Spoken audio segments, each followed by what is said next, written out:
Josie Osborne, how are you doing? I'm really well, Robert. How are you doing? Long time no see. It is a long time no see. It's nice to see your face, even if I can't see you in person.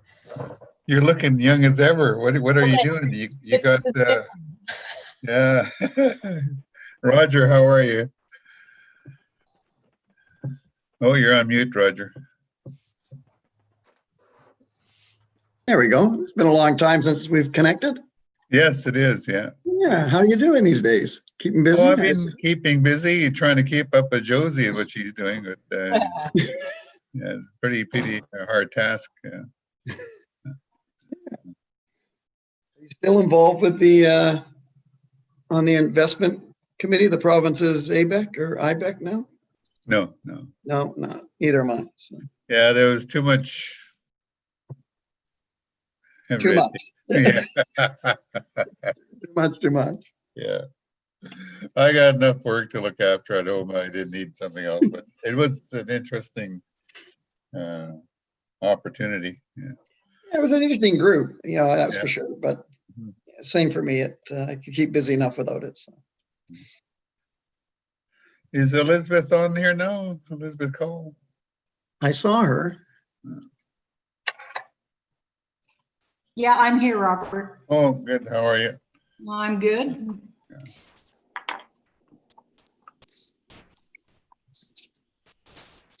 Janice Hill. Morning. Or good afternoon. Sorry, seems like Director Johnson with an E.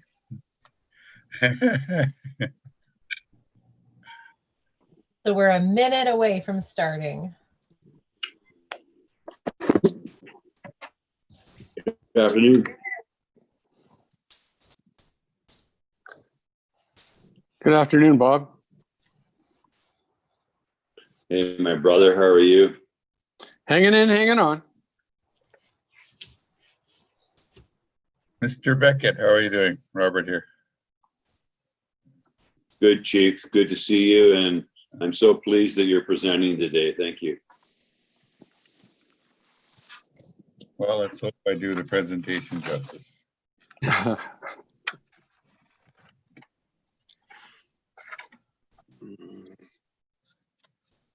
Okay, I think we will get going because it is 1:30. So I would just ask that everybody please double check and put yourselves on mute when you're not speaking. Good idea. And I will take us away. Thanks, Janice, for screen sharing. So good afternoon, everybody. I will call to order our Alberni Clayoquot Regional District Board of Directors meeting for Wednesday, July 22nd at 1:30 p.m. And I'd like to begin this afternoon by recognizing the Indigenous territories that we are all joining in from. So for those of you in Port Alberni, of course, Hupatchisitt and Sashot territory, for myself, Clayoquot territory out on the west coast of the island. And I recognize that we do have guests today from other Nuu-chah-nulth First Nations and other coastal First Nation territories. So thank you for being here. I am also going to, before we go into the business of today's meeting, including the adoption of the agenda, we'd like to start off today recognizing a very tragic situation that has that we have learned about through the Sprout Lake Volunteer Fire Department and the loss of an incredible individual. And before we go to a moment of silence to think about the ramifications and the life of this man, I would like to ask Chief Can to say a few words about Lieutenant Ron Sweets. Thank you very much, Josie. Good afternoon, everybody. Thanks for having me here. It was a very sad thing that happened to Ron Sweets in the Sprout Lake Fire Department. Ron was a very dedicated firefighter. As you know, he's 27 years with Calgary. He did a short stint in Dashwood on their board of directors before moving up here and then joining our fire department. Ron passed away Thursday evening. He suffered a heart attack after responding to a call in a tanker and to supply water to our engines. So Ron will be deeply missed by everybody in Sprout Lake Fire Department. Thank you very much, Chief Can. And on behalf of the Alberni Clayoquot Regional District, I want to express our condolences and to the friends and family of Ron Sweets. And we would just like to take a moment of silence to remember Ron and to think of his family and friends at this time. So thank you.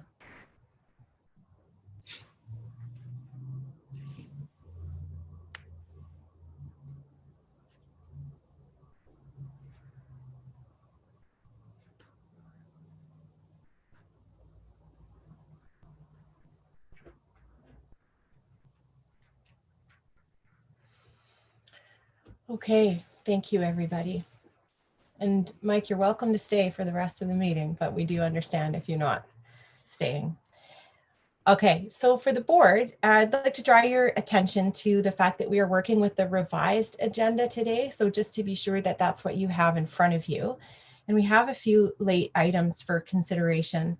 So first of all, thank you to Director Bodnar, who has let us know in advance about a declared conflict of interest on a matter. And I believe that Director Cote will be doing the same for item 9.1A. But we have 3 items to add, and that is under section 8E, we have some added materials, the amended Community Works Fund policy, which was mistakenly not included in the first version of the agenda. Under item 8I, we have an amended request for decision around the West Banfield recycling update. And under section 10.1H, we have a memorandum regarding the Sprout Lake sweep to add.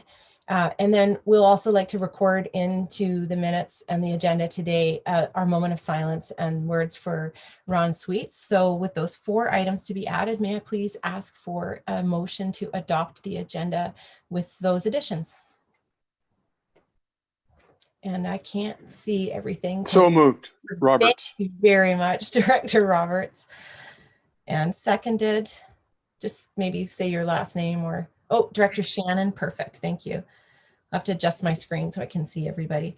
All right, so that is moved by Director Roberts and seconded by Director Shannon. Now I will move out my screen to ask the board, all in favor, please raise your hand. Okay, thank you everybody, the motion is carried. All right, so we have, moving on, some sets of minutes to approve or to adopt. And so the first is the Board of Directors meeting held June 24th, 2020. We have a motion to adopt those minutes. And once again, I am just trying to see everybody. Director Roberts and Director Beckett, do I have that correct? Okay, great. Did anybody notice any errors or omissions in those minutes? Okay, seeing none, we'll call the question. All in favor? Thank you. The motion is carried. And next we have the Electoral Area Directors Committee meeting that was held on June 24th, minutes for adoption.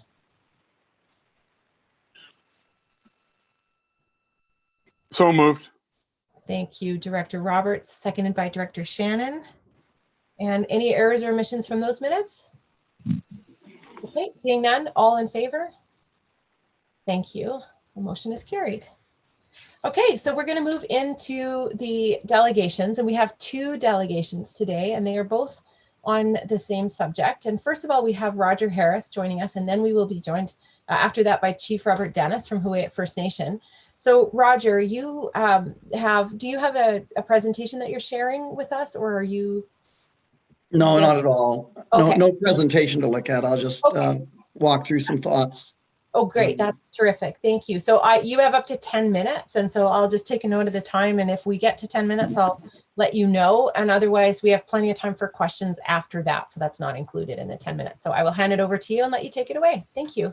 So I'll try not to use the 10 minutes up if I can help it. So the Office of the Ombudsman, I was asked by the Banfield Road Safety Association some questions around the report that came out of UVic. And traditionally what we do is when we're in an area, especially a topic that's has regional implications, I usually try to take the time to meet with regional districts or local governments just to sort of, if I'm in talking around the area, I think it's important that people know what we're saying and what we're doing. So, the UVic reports, and I'm not aware of the terms of reference, which is really important that they were asking for, but within the report itself, it has 43 recommendations. But for me, there's only 4 that really sort of speak to what I would say are tied to road conditions. The others are tied to much more fundamental issues around how the university manages itself, its programs, its road trips, and less around, the accident itself specific.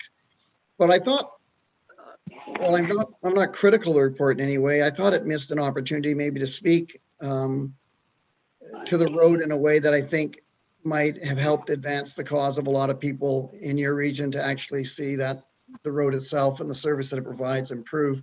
It's interesting that I'm sitting here, 2008, the report was written, so now we're 12 years later.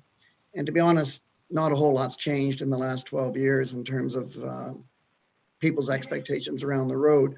Although probably some of my thoughts around the recommendations have morphed a little bit, mainly from the perspective that it's been 12 years and it's been very difficult to get government to, even though this report and the adoption and the recommendations in it were adopted by people like the Forest Practices Board and others, has been unable to move, I think, the province in those critical areas.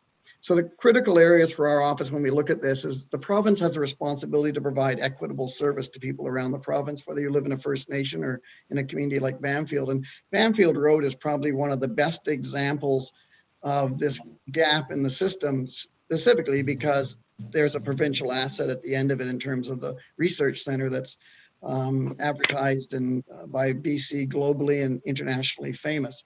So you have an asset that is marketed by the province of BC and a community that's no longer a logging community, but actually sees that road, a number of communities actually, sorry, more than just Banfield, that see this road as its way to access medical services, education, all of the same things that somebody who lives in Port Alberni or Victoria or Vancouver see that road in front of their house. So I was never of the, and nor do we go down the road of describing what that road should look like as a finished piece. And I think that that's certainly something Robert will probably talk about and others are in your area have. But I think the fundamental principle pieces still are not in place. And I think that the recommendations of the UVic report do speak to those. There's 4 of them, I think, number 3, 15, 21, and 22. And 3 of them talk about the ability, one way or the other, talk about the ability for someone who's going to use that road, specifically in this case, someone from the university, having a means of getting real-time access to real-time road conditions, which is something if you were driving to Whistler from Vancouver, if you're driving to Fort Liard from Fort St. John, you can pick up or go on a website and you can find out what the condition of those roads are just either through a website or through a telephone call. So there's a point of reference that you get to go to. That still doesn't exist. The only other recommendation they have there that I found interesting, but again, it to me shows a real gap, was the suggestion that the Marine Research Facility itself should somehow take on the responsibility of understanding the conditions of the road, which I'm not so sure is really the role of the Marine Institute or anybody else. I know if I'm going to go to Tofino, I certainly don't phone the hotels out there to ask them what the road's like on the way in. You go to those agencies. So I think for me, one of the purposes of this is to continue to bring to life what I think are the gaps in the system. And the gaps are that there is, whether you're actually, one of the other recommendations is only to drive in the daytime. And I think that doesn't serve any purpose either. People should have an expectation that the road that provides the basic services to their communities should meet a standard that allows that road to be used safely 24 hours a day. And I don't think you ever want to move off that request. Whether that's a seal coat, a gravel road, a pavement, whatever it is, there are standards that can be put in place. And those standards drive, currently, I think what drives the maintenance on that road is a fixed budget that the ministry provides to Western. And once so the fiscal response drives the maintenance, when in fact it should be the reverse. You need to have clear standards that need to be applied to that road, whatever they may be. And I think that that's up to local communities and governments to sort of work their way through. So that if you live somewhere, you have an expectation of what that standard looks like. And when it falls below that standard, you know who to pick up the phone and call to say something is wrong with this road. The other thing that's part of that system is the need to make sure that you have access to real-time information, so that if someone is going to go out to Banfield or go to away, that they actually have a way to reach out to some third party. And I'm not saying it has to be government. I kind of think in my own mind it should be. Somewhere they can phone to get real-time information on the road condition.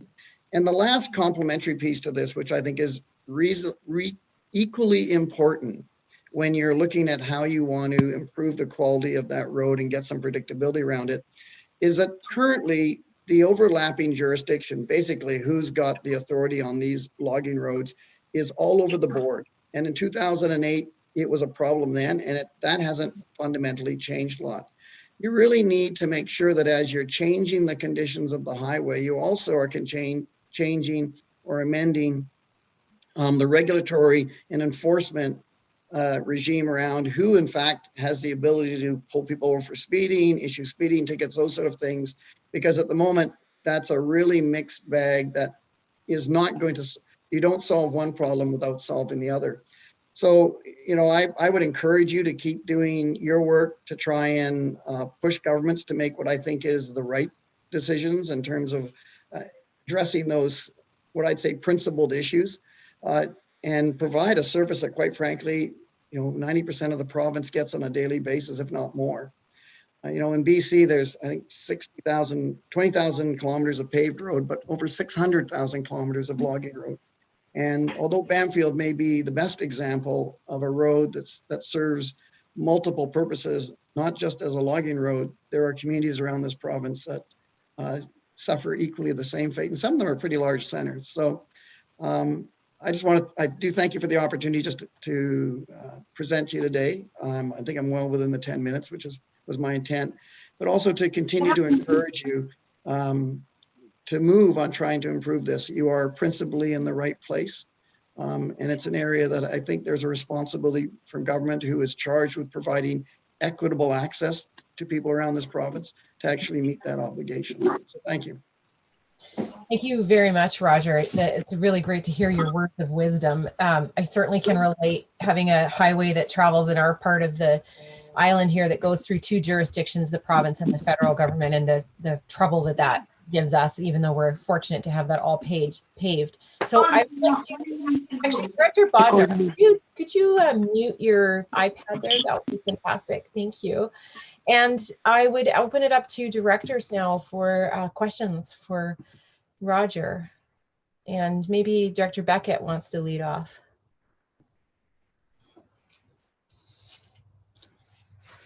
Thank you, Madam Chair, and Roger, thank you for arranging to speak to the board, of having Roger speak to a combined Banfield Road Safety Committee, as well as the Banfield Community Affairs directors a little over a week ago. His report, which was done in 2008, and then a follow-up with the UVic inspection or investigation report. So again, thank you. I have to tell you, I'm extremely frustrated. Not made a commitment, has not gotten back to us. And I know that Chief Dennis will probably allude to this momentarily when he does his presentation. But specifically, Roger, you these are my words, nudging the province to keep it in the forefront, to let them know that we're expecting action. What specifically can the ACRD to bring the awareness? Actually, we don't even need to bring the awareness. How do we bring it forward today, not tomorrow, today, with respect to our disappointment and being met? Thank you, Director Beckett. I think we just maybe missed the last little snippet there with a few connection issues, but I think Roger got the gist of that. Yeah, I think your question is, what do I think are the tools in your tool shed to actually get yourself to the finish line? I think one of the problems in my report now, 12 years looking back, you can sort of look at that way, is I created a very specific recommendation asking government to create a new designation for road. Governments generally don't like to do things that are new. And that always provides resistance to it. I think there also was a general view that if they did that, it would apply across the whole province, and the fiscal challenge of that would have been significant. I think that there are some tools in your tool shed that are available to you on an ongoing basis. I do think UBCM has been part of this in the past, and getting the support of a larger organization like that is always helpful. I do think you need to stay in front of each of you. If you're a regional district, most of you come from individual communities. I think that is a powerful tool to get in front of ministers with. I do think you need to get in front of ministers as often as you can, but maybe the most single powerful tool you have in the toolkit is the ability to partner with the local First Nations who have additional and even greater leverage, and to start to bring together the sort of joint plan submissions that has you all on the same page, moving in the same direction. Certainly, all of those pieces you should be working on. None of them are mutually exclusive at the same time. But if you don't keep it on the radar screen, what you tend to find, and I see this in most of the reports I do, is the solution that government will bring to the table is they'll just announce we're throwing another $20,000 at maintenance. So they'll just throw some money at something to get the noise to go down and then move on to something else. What's needed here is a principal change. It's not just some more money for maintenance. It's to start to put in place, clear definitions of what standards are, clear definitions of who's responsible to maintain those, clearly an idea of who's going to resource that, and a jurisdictional environment that lets everybody clearly know who, in fact, on the road has the ability to, is responsible for and the ability to enforce, the regulatory world. I think the argument given by government continues to be, well, it's a combination of tenure holders. Some is forest, some is private land, some is whatever. Governments have the ability to create corridors if they choose to do it. This is not a big deal in the amount of, when you're talking a right of way, that's not a barrier to what they do, and they do it in many places all the time. It's just a complexity they like to use in a tool to allow them to say no. So I think persistence is important. My report is, I still stand by it in terms of this is a critical issue. And so whatever my office can do to support you, that's one of the tools. But I think there's a lot of things you can do collectively and individually. Thank you. Other directors, questions? Anyone else? Okay. Roger, again, thank you. I know you're going to stick around and hear Chief Dennis, and we will go over to you then, Robert. And I think you're going to share your screen. Am I right? You've got to. That's right. Elizabeth is going to put up the PowerPoint. Okay. Yep.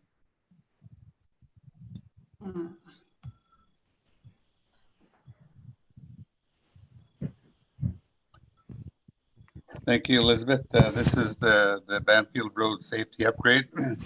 And I just want to make a couple quick comments before we start. Josie, I had the opportunity of living in Ucluelet for a number of years when I worked down there as a logger and worked in the fish plant. And I remember going over the switchback when it was gravel road to get to Ucluelet to Pino. And I remember attending a lot of community meetings of getting the road. I see Al McCarthy's on here, getting that road paved from the turnoff in Ucluelet to the reserve, the former Ucluelet Reserve, Iteso Reserve. And I remember that was like pulling teeth and getting the government to finally pave that road. But that was done with a lot of persistence from the Ucluelet community. And so when I moved to Hooyet, Roger, persistence is probably my middle name. And I haven't given up on the province of British Columbia, which I want to say this is probably the most friendly government that we've seen in regard to road improvements. At the very least, we have the premier of the province saying, making a commitment and vowing to get this road upgraded. We've never heard that from any previous premier. And since I've been around, and I've been around now 21 years as chief counselor for the Wayat First Nation, and 12 years as elected chief counselor, and 5 years working in some capacity as a chief negotiator or band manager. So I've been around a long time. So Persistence is my middle name. Next slide, please, Elizabeth. And here's the upgrading the Banfield Road, and it's basically an update. We hired Urban Systems in 2018, and we were able to determine that that chip sealing the road was the best alternative for us in terms of when you look at who's in government and what it costs to pave this road. I've consistently met ministers who, every time I met them, basically told me why it couldn't be done. And this is the first time I'm working with the government of trying to find a way to get it done. So that's been the biggest change for me. We do know that it's going to cost $30.7 million to upgrade the road. And certainly, with the Premier committing to upgrade it, this is very helpful. Next slide, please.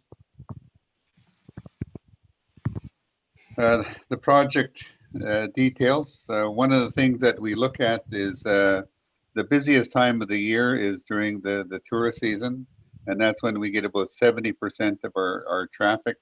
So the biggest issue for many of the users is that we want to eliminate the dust factor.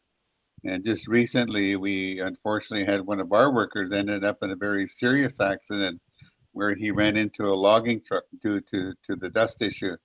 And also last year, around the same time, we had one of our counselors had the same thing where he ran into a truck and his vehicle was totaled. So we are dealing with the dust issue, and it's very serious for us. And of course, the washboard on the hills is something really, really drastic. And every time I go up that washboard hill, I think of those switchbacks, those old switchbacks to Yakula Tapina when we went down there. And of course, this year we had a major flood that actually got me stranded in Port Alberni for 3 days before they were able to find an alternate route into our community. So flooding can and will be a serious issue. And of course, the steep embankment where the bus that went over, and the soft shoulder related to that. I think that was a major contributor to that bus going over, is that when he did slow down and pulled over and he hit a soft shoulder and rolled over. And the many tight curves that are on that are critical. Next slide, please. So as you can see in this, there is a very large contingency. We put that there purposely because we don't know what that cost would be, but certainly, we want to make sure that we can get this done within budget. And the budget is $30.68 million. We've done that with Urban Systems, and we went over that figure. As a matter of fact, we started at a much lower figure, and this figure comes about when the province, the provincial officials, along with the OEA team, sat down and we came up with this number where they said, okay, this makes it a viable option. So anyway, and then we also proposed that Huu-ay First Nation would manage the construction of the project. And we'd also say that we're willing to contribute as a nation to this particular project. We currently are committing $5 million of our own money towards this project. And I'll be honest, that was probably the only way that we got the province to listen to us.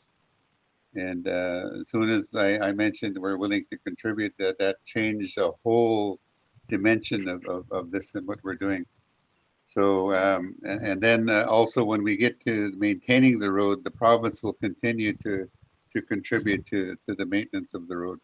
Next slide, please. And as you alluded to, Roger, there was a lot of objection to this, and a lot of that objection still rings in my ears of the different highway ministers that we've had.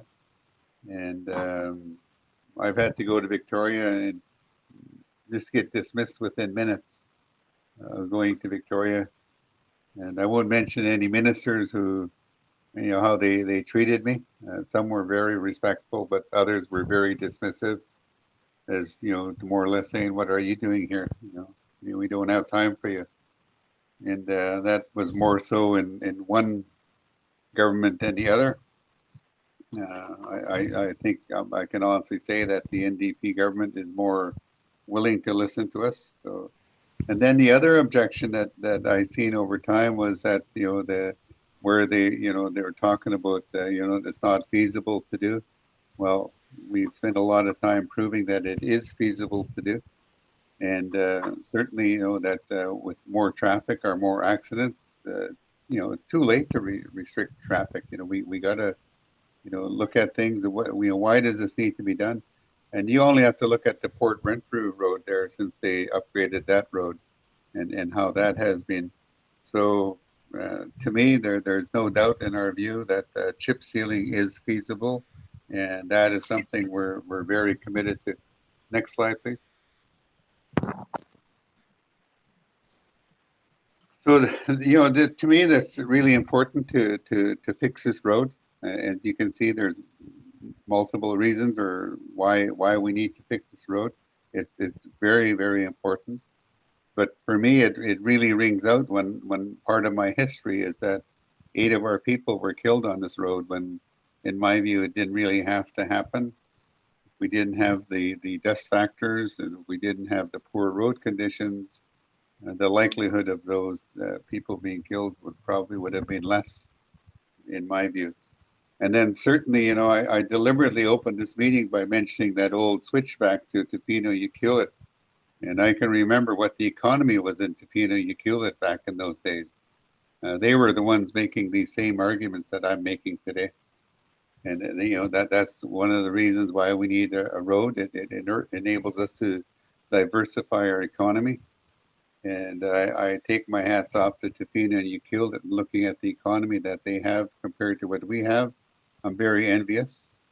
When you hear of some tourist operations now that are almost operating, full capacity throughout the year, that's a really good place to be. So opening up the economy for the region is really important to us. And Josie, I'm sure you can sympathize with us that is something we would definitely like to have. Next slide, please. And certainly, we can't afford to have another fatal accident. We have to act now.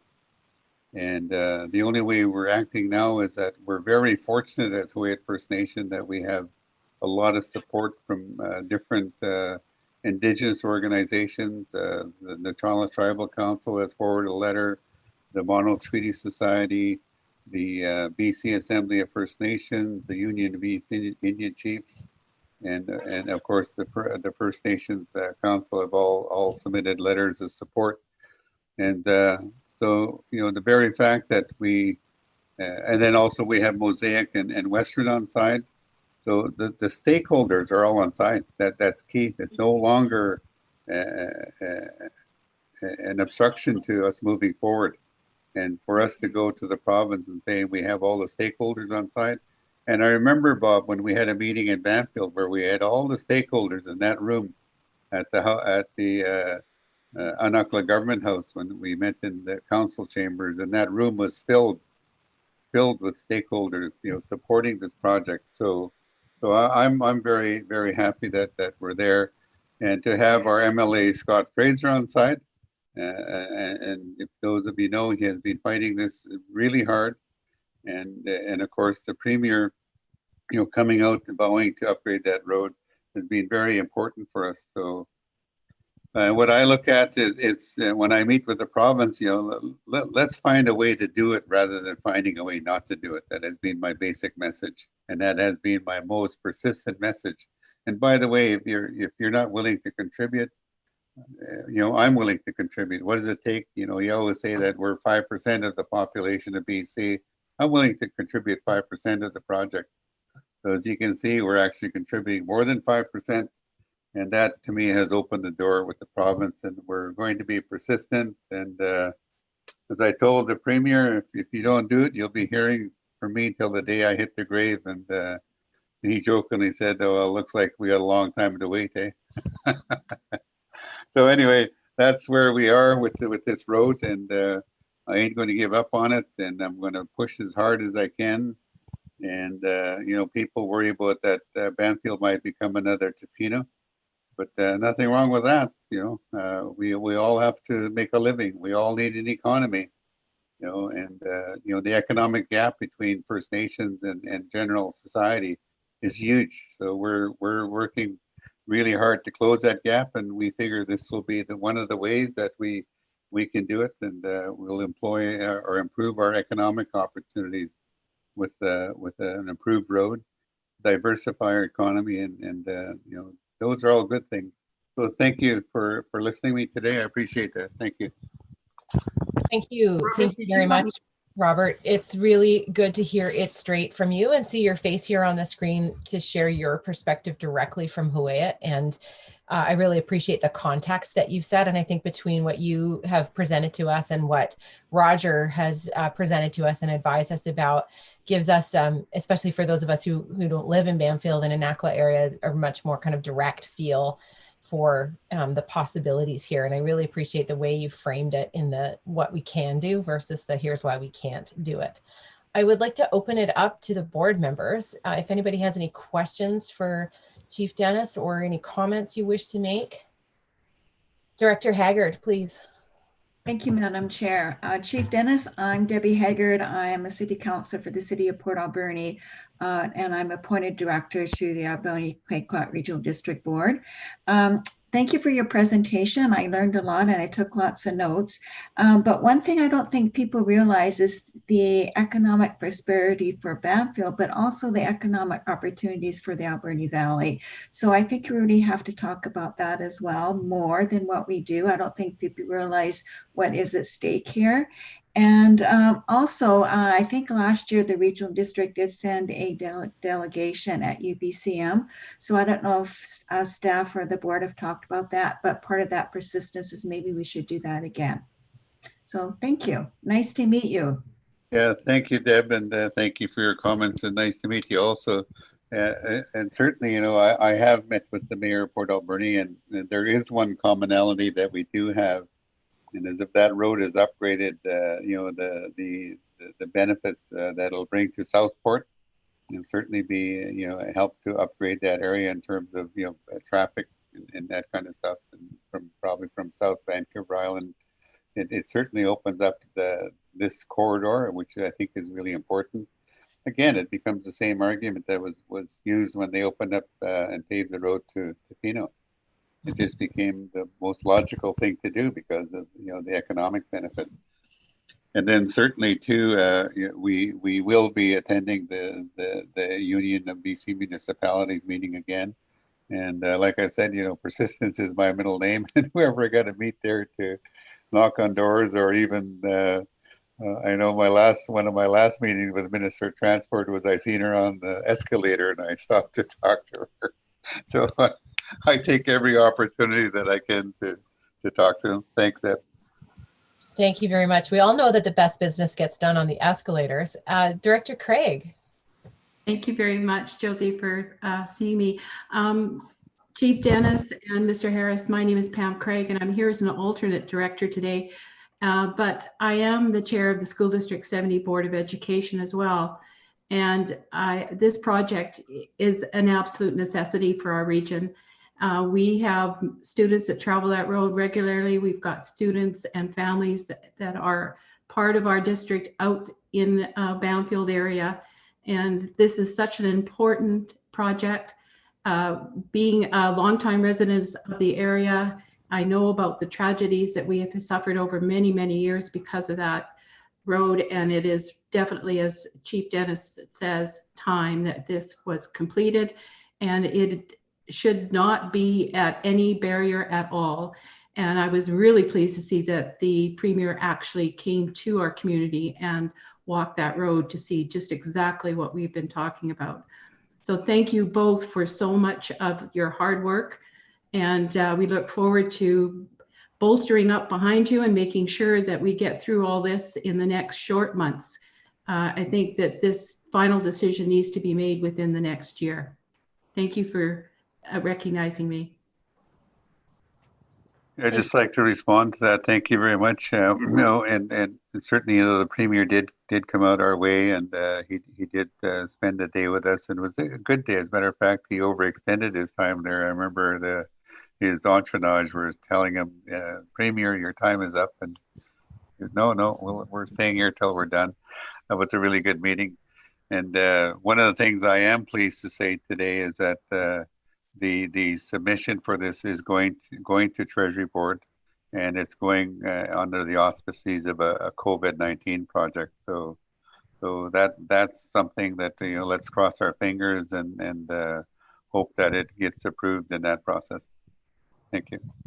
Thank you very much. Director Roberts. Yes, thank you for that, Madam Chair. And thank you, Chief Dennis. My name is Cal Roberts. I am the Area C Director for the Alberni Clayoquot Regional District. So from the other side of Barclay Sound North, working with the Toquat First Nations and New Chelnuth in general. I really appreciate your comments and I love your middle name, Persistence. I think that's awesome, and that's the only way that things are going to be getting done. One of the other things that I know is near and dear to Director Beckett's heart and also to Director McNabb is that while that road is really, really important, the improvements on it, and I'm glad to hear chip sealing because we're going to be looking at some on the other side as well in Barclay Sound. The other, I think, really important issue is communication. And I know that we've been talking to TELUS and other suppliers of technology, but I believe that there's a lot of dead spots out there where if there were in fact communications available to travelers, I think that that would also enhance. And so I know that you're going to be pushing for a lot of really good things out there, as well as I mentioned, Director Beckett. I just wanted to say that if there's any way that I or any of the other members of the board can support you in that, we'd be more than happy to do that. It's a very, very key component. So thanks. Nice meeting you, and hopefully we'll see you again soon under better circumstances. Thank you. Yeah, thank you for your comments there. And I really do appreciate the ACRD coming out and supporting us the way they have, because I know ACRD and the city of Port Alberni did lend their support, and that was critical, and we really appreciate the relationship that we have with the ACRD through John as chair, and of course with Bob as the Banfield rep on the board. And I wanted to share with you that one of the families did email me and ask, is there anything we can do to help to get this support for this project? So there has been overwhelming support, and one of the things I'd like to do and continue doing is that we have a memorial there for the bus students that whose lives were lost. If we can just put something there permanently, and maybe that'll be a celebration. Hopefully that that this road gets done, and I look forward to that. So thank you for your comment. Oh, there is one. Yeah, I agree with you on the communications, and it's really important. And I'd like to finish with a bit of humor here. I know I said my middle name is Persistence, and also when I attend public functions, I always tell people my Indian name, and I said, "Can you pull out a pen, please?" And I'll ask each of you to pull out a pen, and I tell them my Indian name is Awesom. And here's how you spell it: AWESOM. Awesome. Okay, thank you. I think we have one last question from Director Cote. Is that right? Yes, please go ahead. Thank you. Thank you, Chief Dennis, for coming and your persistence in bringing this forward. I am the representative from Sprout Lake and the longest standing director at this time on the ACRD board. And I'd just like to say that many directors from Banfield have every year have gone to UBCM asking for help for the road to Banfield. I don't think there was one year that we didn't actually talk to someone at UBCM and Ministry of Transportation regarding that road and improvements. It's time. I think that the world has changed with COVID, And we're seeing improvements that are being made because long time standing, because they're being looked at in through different lens. I'm also the chair of the health network, and we look at our transportation action table. The regional district is leading, and have identified the need for better transportation to your communities out on the West Coast, for housing, transportation, and we want to improve the health indicators for all of our area in the Alberni Clayoquot Regional District, and that transportation is one of the keys on improvement. So thank you so much for your dedication, and we all stand behind you and with you, and can't wait till we can all see each other again. Thank you so much. Yeah, and thank you very much. And I couldn't agree with you more that the better transportation is needed. It's that type of infrastructure that improves an economy, strengthens the economy, and strengthens the social fabric of the region. And this is all really important to us. Health services into Port Alberni are badly needed. Maybe we can keep most of our students at home now if we had a road, and maybe busing becomes an option for high school students. So thank you very much for your comment. Thank you. You're not off the hook yet. I've got two more directors, and Director Shannon has a question, and Director Beckett has a few comments as well. So Director Shannon, go ahead. Thank you, Josie. Chief Dennis, thank you very much. My name is Tanya Shannon. I'm the electoral area for the Beaufort area of the Alberni Valley. I just had a question from one of your slides regarding the chip sealing. It says that the province now said that they think it is feasible. Did they say why they didn't before and why they changed their mind on that? One of the reasons why they changed their mind was that when the premier came to Banfield to visit at Pachina Bay, Anakla, he said, let's form a Banfield Road reconciliation group. And so it's that reconciliation group that met, and that included people from the province and people from Howet, and Elizabeth can correct me, and maybe other people, some of the technical people. And with those meetings, they came about of how it would be that chip sealing was the best option. And not only we're talking about chip sealing, but we're talking about other technical issues related to road widening, fixing corners, strengthen potential weak shoulder areas and that kind of stuff. So it was all the engineering type stuff, so that they came to an agreement. And like I said, the original budget was much less. So this budget you see now is the province and the Howet group coming together. This is the type of project that we need. So that was how we came to that number. Thank you for that. Director Beckett. Thank you very much. I'd like to thank the board and my colleagues on the board for accommodating us today and bringing this matter forward, especially very shortly after the UVic accident report has been made public. To Chief Dennis, acknowledge and thank you and your nation for your leaderships and your efforts in addressing this matter. I'm honored to be working alongside you, sir, and your nation as we go and as we try to make improvements to the road. Very quickly, similar to my question to Mr. Harris, if there was an actionable item that could come out of today's meeting, what would you hope for, Chief?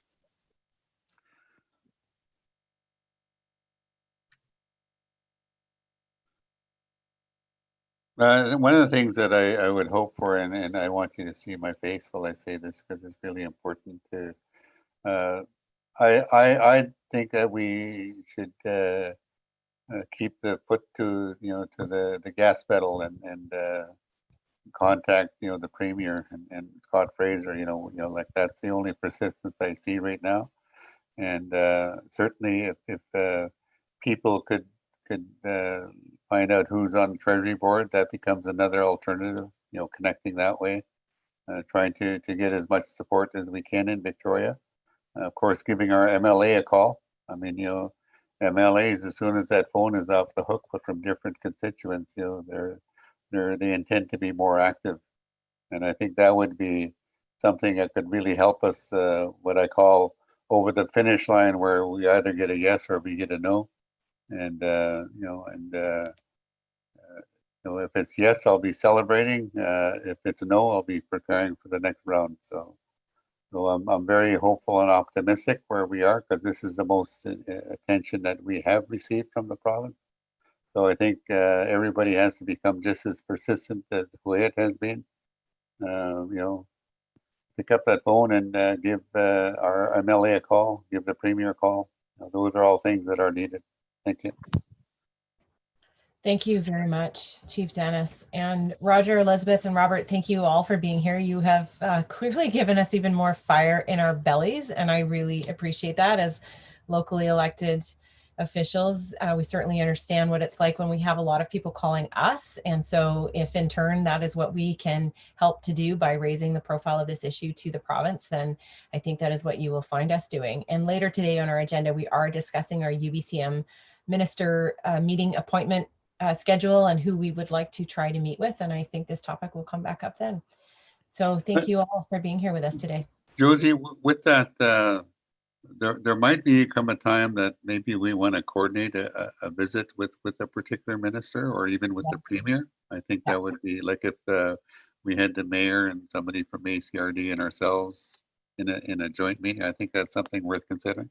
Yeah, I absolutely agree. And in fact, we can make the request through UBCM, but we can also make that request outside of UBCM. And it may be something that we want to ask for sooner than September and really push it that way as well. So this is clearly a really important issue. The more pressure we can put there, I think the better. And taking it outside of the UBCM process is probably more effective. Yeah. Okay, thanks, Josie. Great. Okay. And I got a thumbs up from Bob Beckett from Banfield. Thank you, Bob. Thank you. Thank And you, Bob, everybody. thank you for your comments.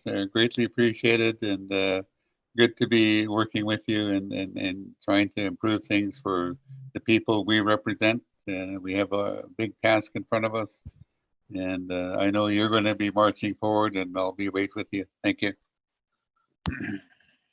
Great. Okay, you are all welcome to stay for the rest of our meeting, but we do understand if you choose to leave. Thank you for being with us today. Bye. Thank Okay, you. everyone. We are going to move on in our agenda now, and we're going into correspondence for information.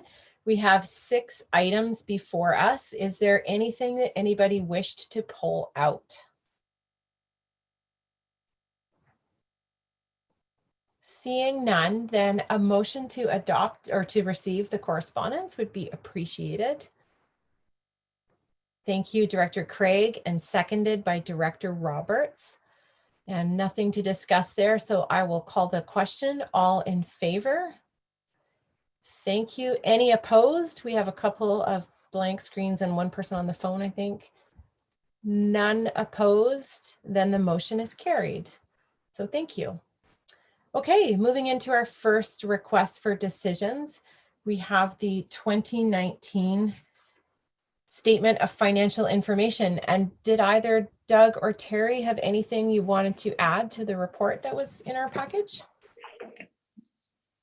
I have nothing to add. It's just an annual requirement by the ministry, and normally we have till the end of June, but because of COVID this year, we had an extension till the end of August, and it lists our suppliers that we provide funding over 25,000, as well as all of our wages, including individually listing everyone over 75,000 and the director's remuneration for the year. So just happy to answer any questions. Thank you very much. Did anyone have any questions? Yes, Director Roberts. Actually, there's a couple of items that I'd like to discuss with regards to some tangible assets and another debenture debt, but I can do that later. I'll get a hold of you after the meeting at some point in the next day or so, and we can you can fill me on some of that stuff. Much appreciated. Anyway, thank you. Sounds good. Thanks, Director Roberts. Yes, if any director has some questions that you don't necessarily want to bring forward for the whole board's purposes, but you want to just ask Terry, then I know she welcomes being contacted. In fact, I think she loves answering questions, being contacted about things like this. So are there any other questions or comments about the statement of financial information? And if not, then we would like a motion to approve the statement of financial information, including all of its statements and schedules. And I see Director Roberts is moving that, and seconded by Director Cote. Okay, thank you, Director Roberts and Cote. And seeing no other discussion, I will call the question. All in favor? Thank you. Any opposed? Hearing none, the motion is carried. All right, next request for decision is around local assistance to fire commissioner appointments. And somebody is probably going to have a brief introduction to this.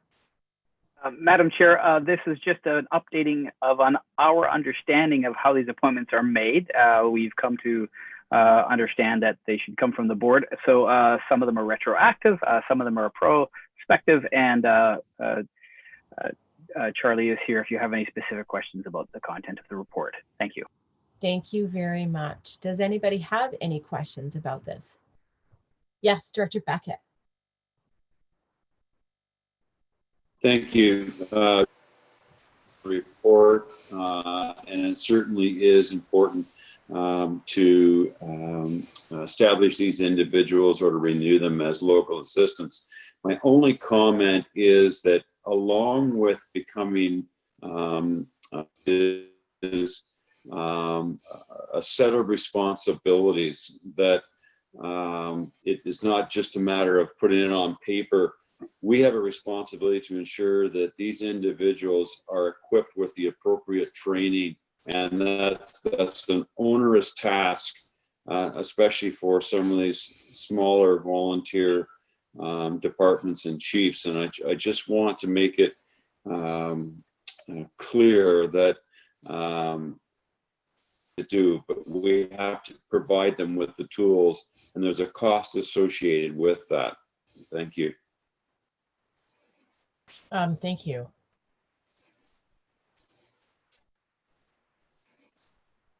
Did any of our staff have a comment on that?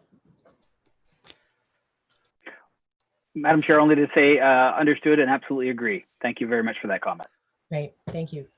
And I might comment that the majority of these personnel are long-term firefighters in the departments for quite some time, and have the training in place or will be taking the training as it becomes available. Thanks, Charlie. Director Cote. I'll make the motion that the Board of Directors of the Alberni Clayoquot Regional District recommend to the Office of the Fire Commissioner the appointment of the following individuals as local assistants to the Fire Commissioner for the rural fire protection areas as followed. Chief Mike Kobus from Beaver Creek Fire Protection Area, Deputy Chief Derek Sear from the Sprout Lake Fire Protection Area, Regional Fire Service Manager Charlie Sterrett for the Banfield Fire Protection Area, Beaver Creek Fire Protection Area, and Sprout Lake Fire Protection Areas. Thank you. Is that two motions or one? It looks like two motions. Okay. So seconder for this motion. Thank you, Director Roberts. Any comment or question again on this? All right, all in favor? Thank you. Any opposed? Hearing none, the motion is carried. Director Cote, do you want to read the second motion? Sure. I'll move that the Alberni Clayoquot Regional District Board of Directors confirm the appointment of the following individuals as local assistants to the Fire Commissioner for the rural fire protection areas as followed. Fire Chief Phil Lavoie, I think that's how you say it, for the Banfield Fire Protection Area. Fire Chief Mike Cam for the Sprout Lake Fire Protection Area. Assistant Chief Ted Mazzulat for the Beaver Creek Fire Protection Area. Thank you. And seconded by Director Roberts. Again, thank you very much. Any questions about this? Okay, all in favor? Thank you for raising your hands. Any opposed? Hearing none, the motion is carried. All right, thanks everybody. So next is some updating we need to do around our the way that we are conducting our meetings. And so we have the request for decision before us around local government meetings and the bylaw process. And is this Wendy?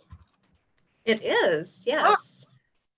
Thank you. So this is just a follow-up to a report I'd sent to the board on June 24th. The government, the minister had put down a new order, M192, that requires local governments to try to make best efforts to hold in-person board or council meetings.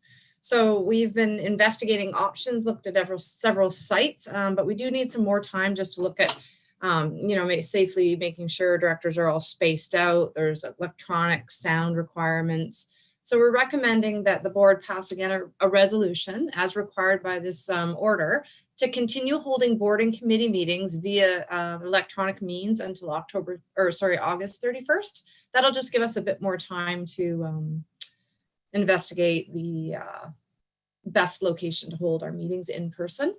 And then further, as the order, we have to continue to say how that we're showing transparency while holding our meetings electronically. So that's identified in the two recommendations that I've put forward. Thank you. Director Cook has a question. Yes, thank you. So there's at the end, there's a financial estimate cost for live streaming equipment, which I really am not in favor of purchasing, up to $5,000. That's a big hit to us. Also, we were looking at including live streaming equipment, I gather, in the office. So have we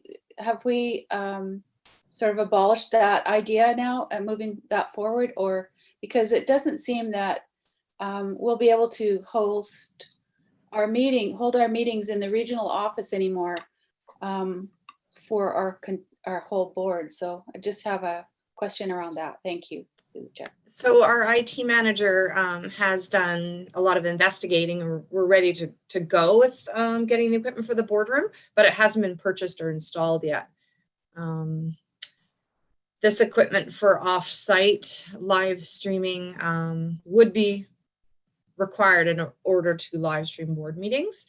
There is a benefit to having this. If we ever have large public hearings, we can live stream it and have it at other locations. So there are benefits to having this. It would be up to the board if we wanted to hold off on the live streaming for the boardroom. Thank you, Wendy.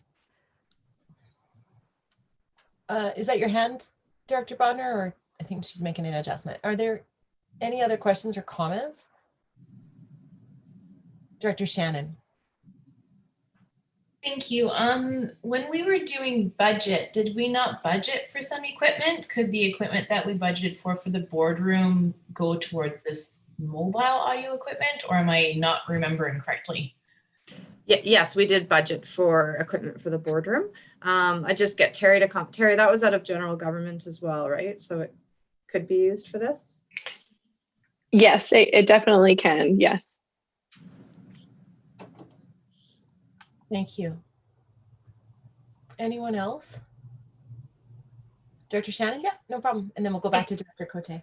Okay, thank you. Just on another part of the bringing this to August 31st again, because later on in our agenda, it says our meeting schedule for our board meeting for August on the 26th is to be announced. So do we have the option, if we're ready to go, that our next board meeting might be at one of these locations, or are we thinking it's going to be virtual?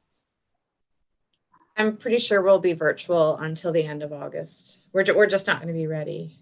Yeah, so that was just, we'll have to update the meeting schedule to say via Zoom for that meeting. Director Cote? Thank you. With listening to the health officer, Bonnie Henry's recommendations about,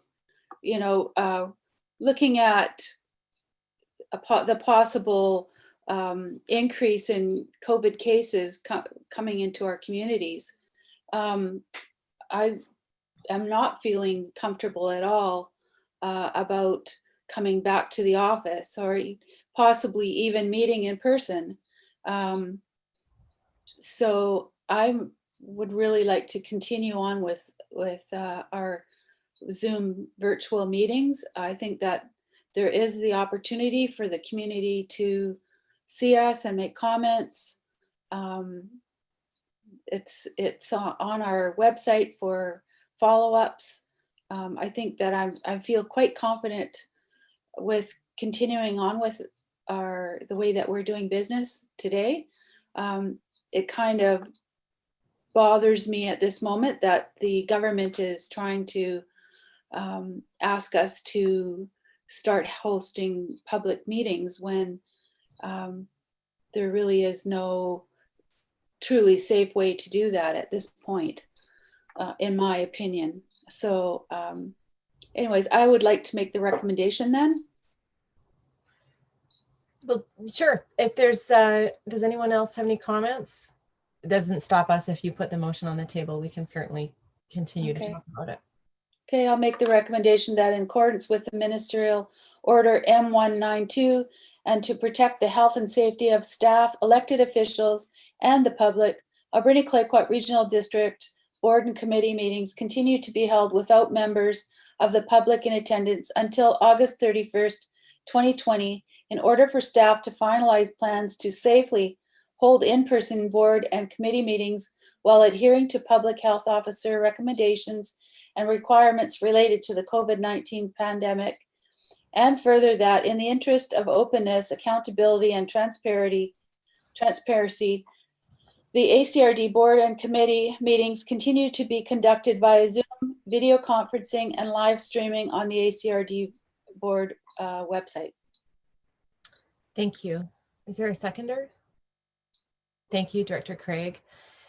Maybe just in the interest of hearing from a couple of other people who sit at other tables, I wondered if Director Haggard could just give us a quick update where are things with the city of Port Alberni and where are you at? We're in exactly the same spot. We've made the same motion at the last city council meeting that we're going to continue virtually until the end of the month. And then staff is investigating a couple of options. I think the one that we're going to be looking at is the Capitol Theater, just because it's close to the city hall. Staff, it's easy for staff to access. There's room for council to sit on the stage, and there's enough room for social distancing for audience members. So I think that's the way we're heading, but it's going to be the same motion as this pretty much. Right. Thank you. And Director Craig, what's going on with the school board? How you obviously you're meeting virtually these days. Yes, we had been, except we did our last meeting in June. We did hold a public meeting at the board office with very careful distancing protocols, hand sanitizers, all those kinds of things. But we will be revisiting that process at the end of August based on the provincial health office and their concerns. As you see in the last few days, there's been an uptake, and we'll have to consider those things at that time as to what happens in September. Thank you. Director Johnson, what about Toquat? We're doing all our meetings by Zoom. Right. And Director, where did you go? There you are. Director McCarthy, same for you, Kulathat? Yes, can you hear me? Yes. Yes, we're doing ours virtually too. I think it's as Director Cote had said, because the increasing COVID cases, we're going to continue on this way for a bit. So yes. Okay, thanks. And in Tofino, the same, we continue to do our council meetings by Zoom. We use a slightly different format than the regional district, and we set it up with panelists. And so council and staff are panelists, and then other people can sign up for a link and they become audience where they can't actually interact. They can't chat, but they can ask in the Q&A. So we have a way for people to identify whether they want to speak at the public input portion, and then we can allow their voice to be heard, but their video isn't used. And we've had we have quite a few people who will watch, just like people are watching right now on the YouTube channel, but it gives a slightly different way of interacting. And again, I think we all recognize this is challenging for people who don't have access to technology. So these are one of the ways that we're balancing the trade-offs and transparency and accountability and holding open meetings.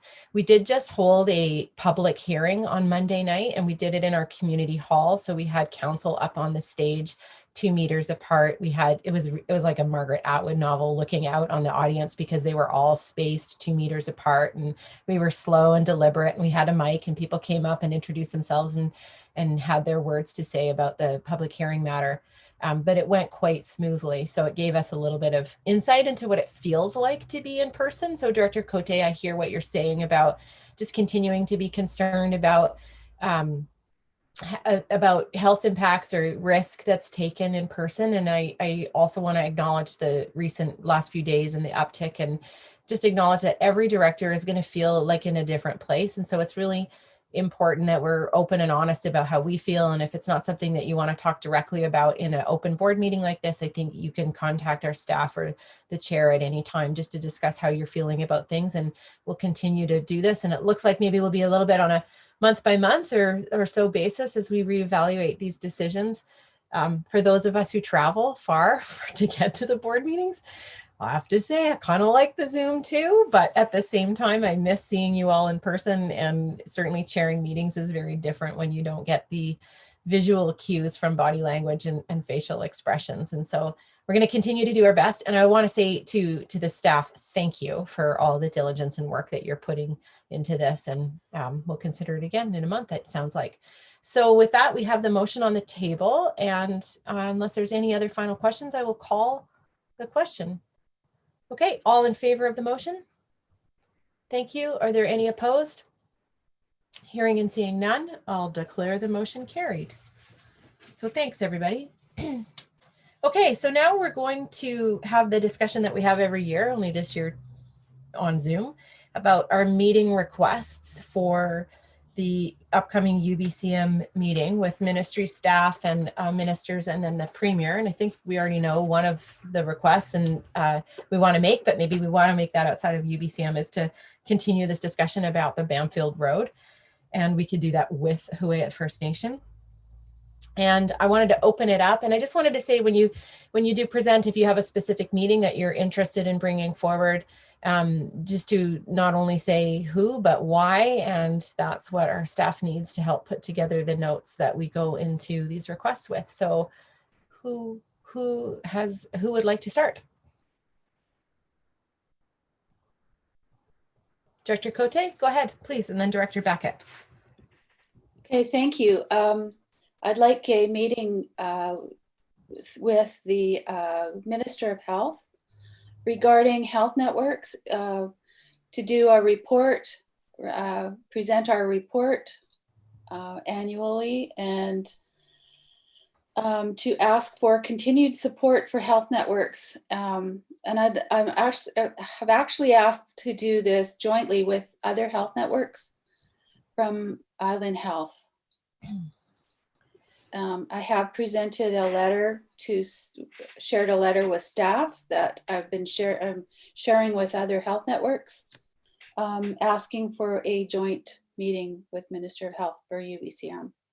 Okay, thanks, Director Cote. So if I understand correctly, are you asking that this request go through the regional district, but would also be on behalf of the health networks from around the island, within the Island Health area? Okay. Yes.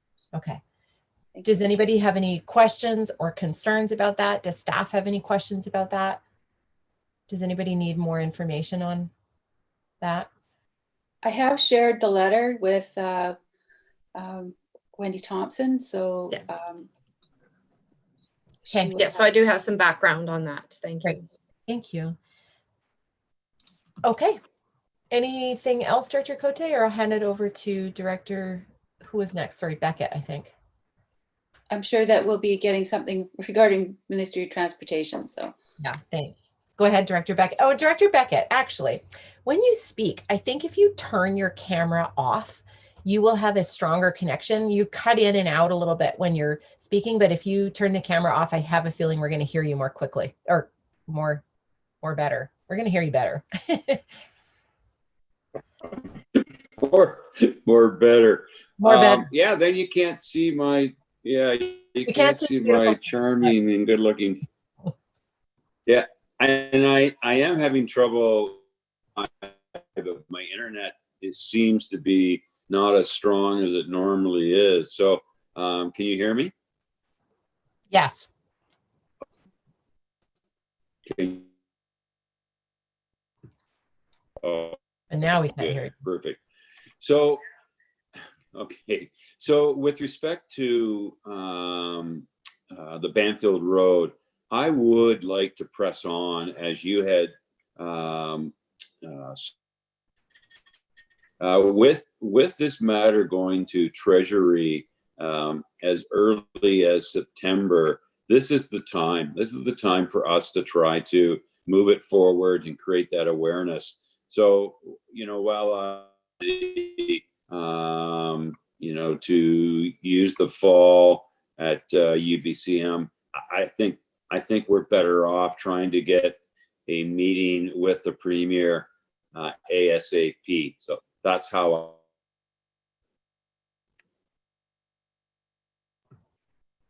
Okay, thank you very much. Does anybody disagree with the idea of requesting a meeting with the Premier and the Minister of Transportation ASAP? I didn't think anybody would.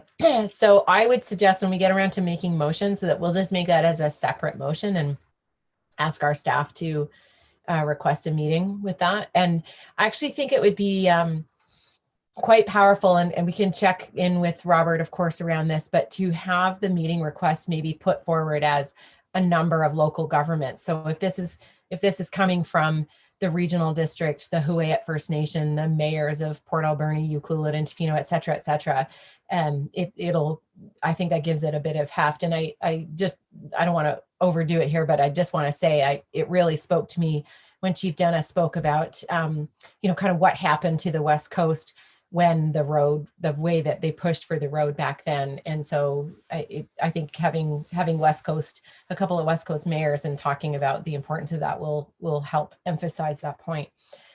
So we'll do that. And when we get to the motion making, and what other meeting requests are regional district directors interested in? Director Roberts. So one of the issues that I've requested in the past as well, this time the request, and Wendy has posted it for everybody to see, is the removal of the designation of water access only for the community of Salmon Beach. There are 2 roads leading into that area, and there have been logging roads in there for a number of years. And the water access only designation impairs going forward with other issues relating to Salmon Beach, and that includes forestry and so on and so forth. Since the Ministry of Transport is responsible for developments and that type of notification, I've requested a meeting with the Minister and Trevina and with our local minister to try to resolve this issue and bring it forward. It's been recommended by ministry staff that it come from a minister level. And I will be looking for, and I'm prepared to do a presentation to the board on the rationale and the history behind that community and other communities like it.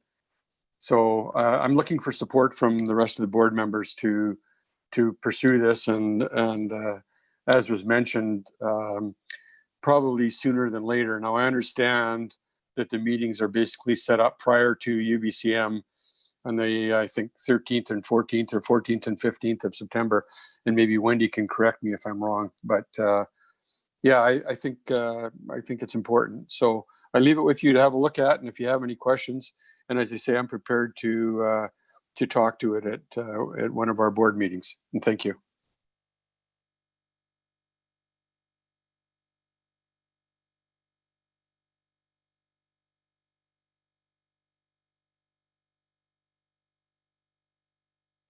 Sorry, you guys, someone had to do it. That was me. Okay, so thank you, Director Roberts.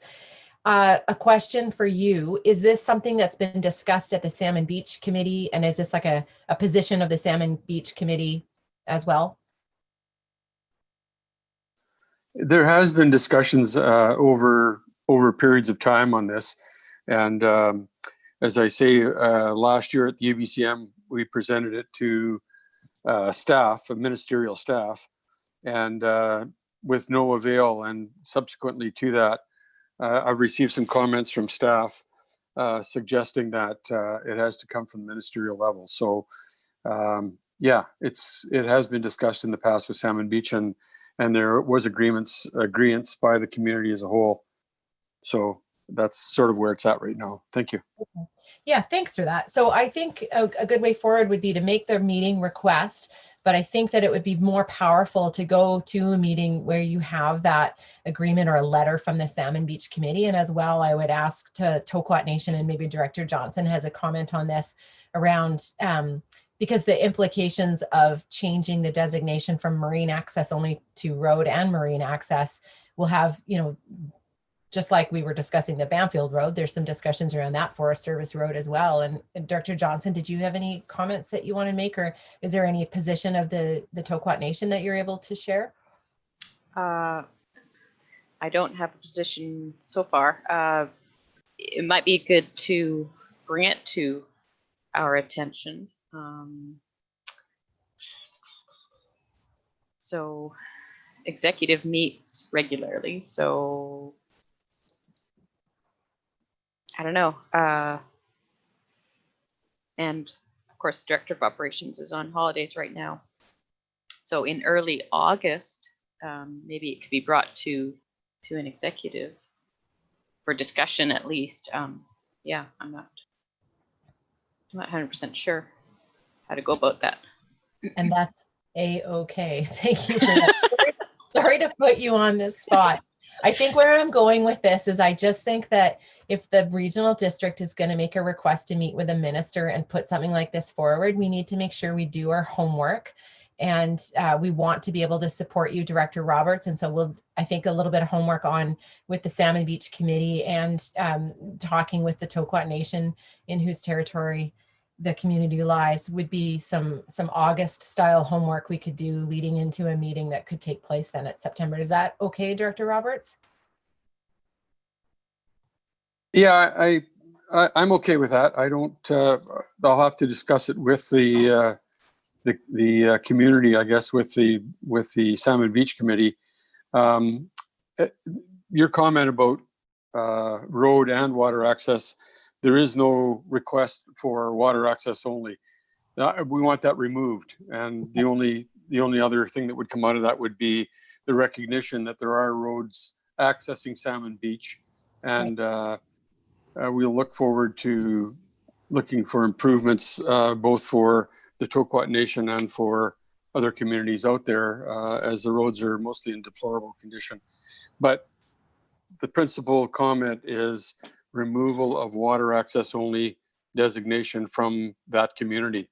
And certainly I will have a discussion with Salmon Beach representatives, and we will approach the Toquat Nation board hopefully coming up in the not too distant future. Thank you.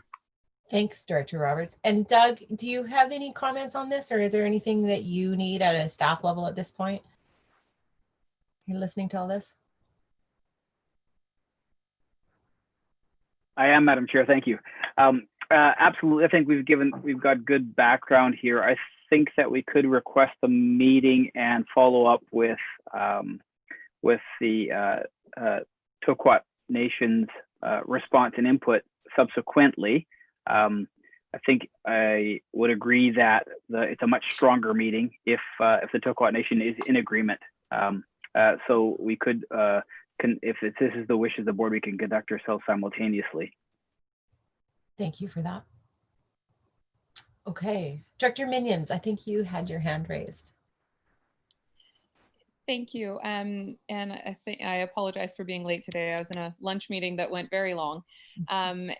Last year, we requested a meeting with the Minister of Public Safety, where we requested an additional provincially funded RCMP officer We were successful in that request. I would like to propose requesting another meeting with the Minister of Public Safety, given the issues specifically within the Alberni Valley, but I would imagine there's probably a West Coast conversation to be had as well. Coming out of COVID, you know, issues with crime for local businesses. And so I would like to propose requesting another meeting and looking for further provincial support.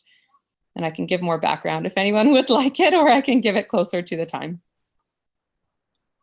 Thank you. Does anyone have any questions about that? Director Bodner. Oh, just hit the mute button there. You got her.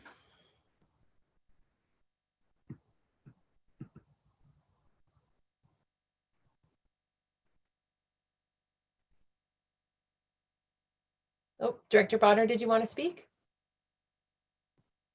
Or you're on mute. Okay, we can't hear you.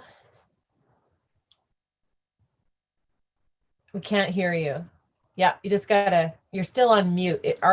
Janice, do you have the ability to unmute from your control? I do, but it's not working on Diane. Oh, okay. Director Bodner, if you're having problems with the sound, my suggestion would be that you actually leave the meeting and click on the Zoom link again and enter again.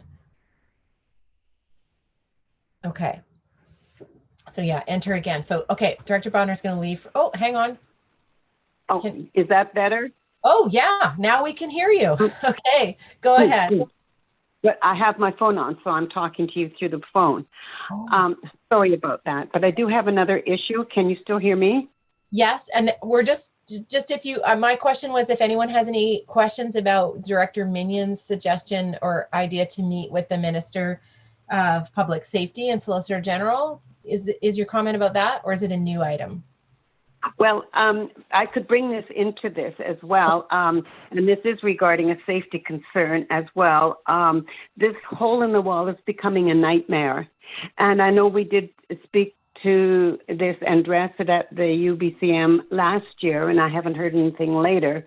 But and I have talked to the people up at the Travel Bureau, and they say that this hole in the wall is being advertised everywhere, and it seems like who's ever advertising this in the tourist magazines and whatnot really aren't doing their homework to see where are people going to park to see this.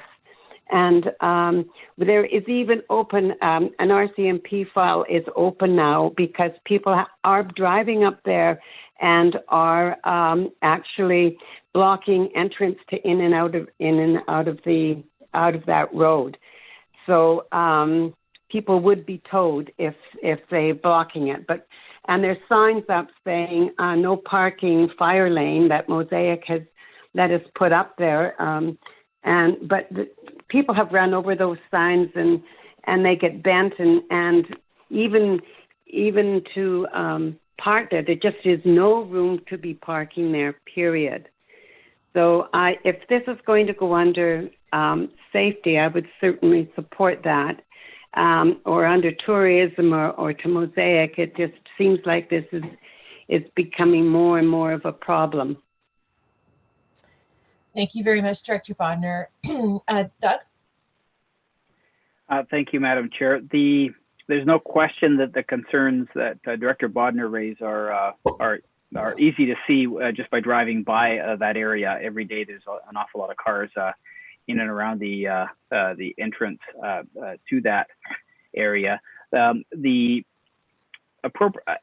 would seem to me that it would be some combination of highways and forest lands, natural resource, and rural development that we would want to speak to. And what I would observe is that we did meet with them last year, and through that meeting, we've created a working group between the forestry landowners and the province of BC representing the forest ministry and as well as local government.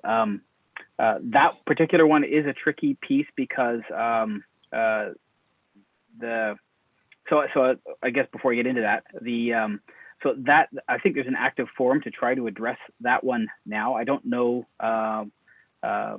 There might be an idea that there might be a specific ask about that I haven't heard about. But I think that we do have a forum in which we could bring all the parties together to try to create some solution there. And I don't know that, I think the political part that we need has actually been achieved, I guess is what I'm trying to say.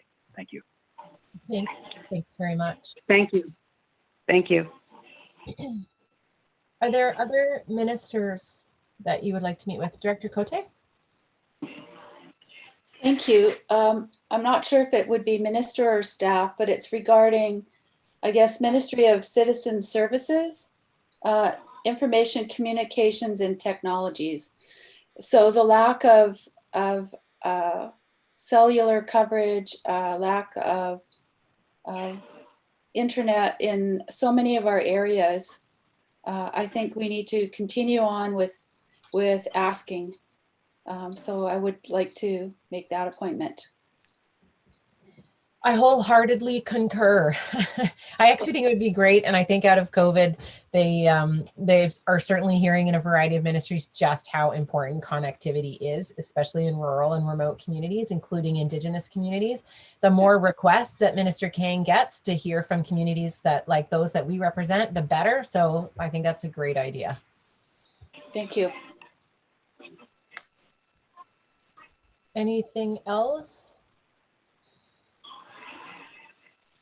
Okay, agricultural issues usually are something that directors have strong feelings about, but is anybody seeing any major high-level decision-making or policy issues that are things you want to bring to the Minister of Agriculture's attention, or Director Shannon? Can you hear me? Yes. Okay, thank you. I struggle a little bit with the ask for these appointments right now, and this is probably partially just lack of experience being on the board. I mean, long term, it is a little bit difficult to hear everything right now. We're not necessarily hearing everything from our communities, I don't think, with what might be an issue. But what I've heard kind of here and there is over-regulation on small scale food production products. Like if you were going to start growing or producing something or processing something to try and get it for sale outside of a farmer's market, like if you want to do it straight from your home. So kind of like a more craft food kind of hope, but like I don't know if the province is on that right now. I don't know if that's something maybe we can look at as staff, and that might be possible to bring forward. Yeah, I would like to chat about that, but like I said, if the province is already working on that, that's kind of null and void for us to be bringing it forward. Thanks. It doesn't really help you, but well, I'm recognizing that this is really our only opportunity to talk about this. I mean, you guys know my song and tune on this, which is always, I want to be really strategic. I want to make good use of ministers' time and staff's time. Exactly. And I want to make sure that we've got, strong policy issues or positions that we're taking forward. And the Banfield Road is a really, really good example of that. So I just want to make sure we're not missing any opportunities, because this is our last board meeting before the requests go in. Yeah, and the reason I do bring that up is because I mean, I think a lot of it is what we're hearing is it's because it's coming out of COVID, right? Like you're seeing more, we want to be more secure with our local food and things like that. And this is just a step. I'm sure it's Island Health plus the province, where if we saw some easement of some things, it might make it easier for some people to be able to provide that for our communities. But like I said, maybe I can put that to staff to have a quick look at. But if it's something where it's more important to spend our time on the Banfield Road, et cetera, and we have more time to put something better together for next UBCM, then it is what it is. Okay. Understood. Thank you. Dr. Cote? Thanks. In the past couple of years, we've been really lobbying for the D&E licenses, and we've achieved that. So I would be, if we had the opportunity to say thank you, I'd like that, but I don't want to waste anybody's time. And I know that everybody's extremely busy these days. We've also talked about water, affordable, accessible water for farming. And I don't really see anything coming forward at this moment. We've got the food hub that's happening, and it's so new that I don't know that we know what the problems are yet.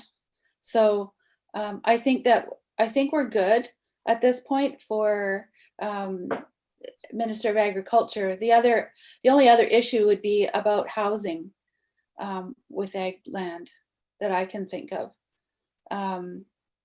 And we've been working on that. So I don't think there's anything at this point.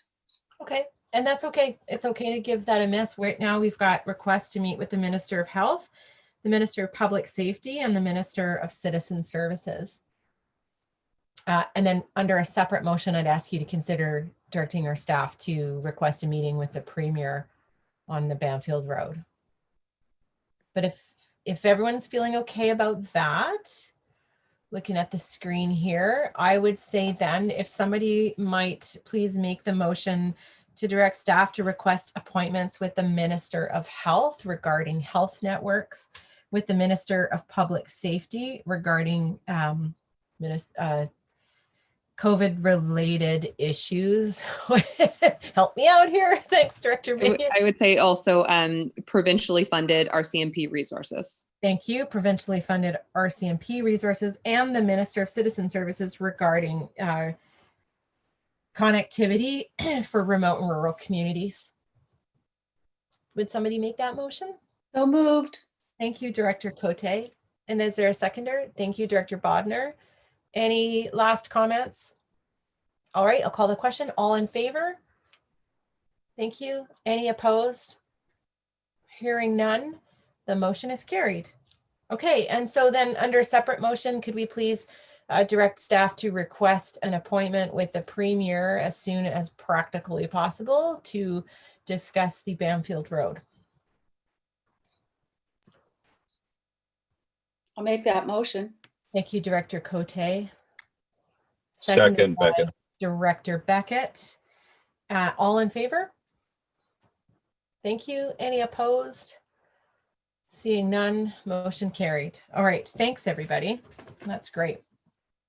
Okay, so moving on, we've got the request for a decision around the Community Works Fund policy amendment, and this was in the extra agenda, the updated agenda. And so Doug and Terry, Doug and Terry. Madam Chair, before we go to that item, if we could please, there was a question about the removal of water access only. So I just note that we don't have direction on that. Thank you. If that's purposeful, thank you. Then. No. Thanks very much. I think, sorry, directors, let's just consider one other motion, and that is, how about a motion to meet with the Minister of, who is it actually? Is it rural? I think transportation and highways, but we can be, if the motion says the appropriate ministry, we'll work that out. Thanks, the appropriate ministry to discuss the removing the marine access only designation for Salmon Beach community. It says actually water access only. And the minister is Minister Trevina, and it's Ministry of Transport and Highways. Okay. Thank you. Or appropriate, whatever you like. Let's leave appropriate just in case. I trust your judgment, but and then if this is something that we, turns out to be more challenging in August to get a really strong feeling about where the Salmon Beach community sits and where the Tokwat Nation sits, then we can withdraw the request. So there's nothing saying we can't make a request to meet with a minister outside of UBCM. So just to keep in mind, that wouldn't mean this is off the table, but just that we might have a little bit more homework to do to have a firm position of the board that we're confident in and we're taking forward. We want to do everything we can to support you, Director Roberts. Okay, so motion to meet with the appropriate ministry regarding the removal of water access only designation for Salmon Beach. So moved. Thank you, Director Roberts, seconded by Director Second. Shannon. All in favor? Thank you. Any opposed? Hearing and seeing none, motion is carried. Okay, thanks. Thank you, Doug.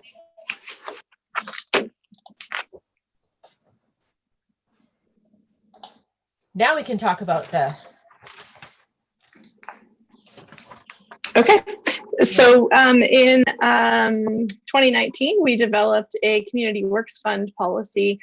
And then shortly after, we changed up how we do our budgeting process. So the policy didn't actually provide good flow for the information into that budgeting process. We took this to the electoral area directors for discussion, and they have asked that the policy be amended, that the deadline for projects for the following year is October 31st. That would give us a chance to bring them to the committee in the fall or late fall, and then bring it to the budget process in the new year. So and the policy, the amended policy as recommended, is attached in the revised package. Thank you very much. Are there any questions about this? Director Cote. Thank you. Through the chair, would there be an opportunity then for an emergency application? Yeah, we can always do things, but if it's after the budget process, then it would require a financial plan amendment. But we can definitely, between that October 31st and budgeting, there's definitely room for projects to be proposed, but it may end up going to the board first before the electoral area committee. So it would be not as per the policy, but is possible. Thank you. Any other questions, Director Cote? No, I'll just make the motion. Please do. I'll recommend that the Alberni Clayoquot Regional District Board of Directors approve the amendment of the timelines section of the Community Works Fund policy to include a proposal deadline date of October 31st of the prior year. Thank you. Is there a seconder? Director Craig, thank you very much. All right, any final discussion or questions from this report? All right, all in favor? Thank you. Any opposed? Seeing none, motion carried.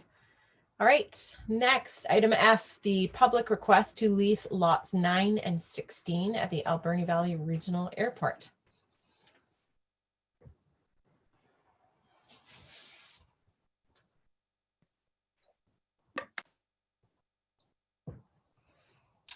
I can speak to that. Oh, that'd be great, Jenny. Great. We have a request, 2 different requests. The first one is for a leasing the property to do a restoration facility, which is an excellent opportunity. We will advertise as required, and it meets all of the requirements. Thank you very much. Did anyone have any questions about this?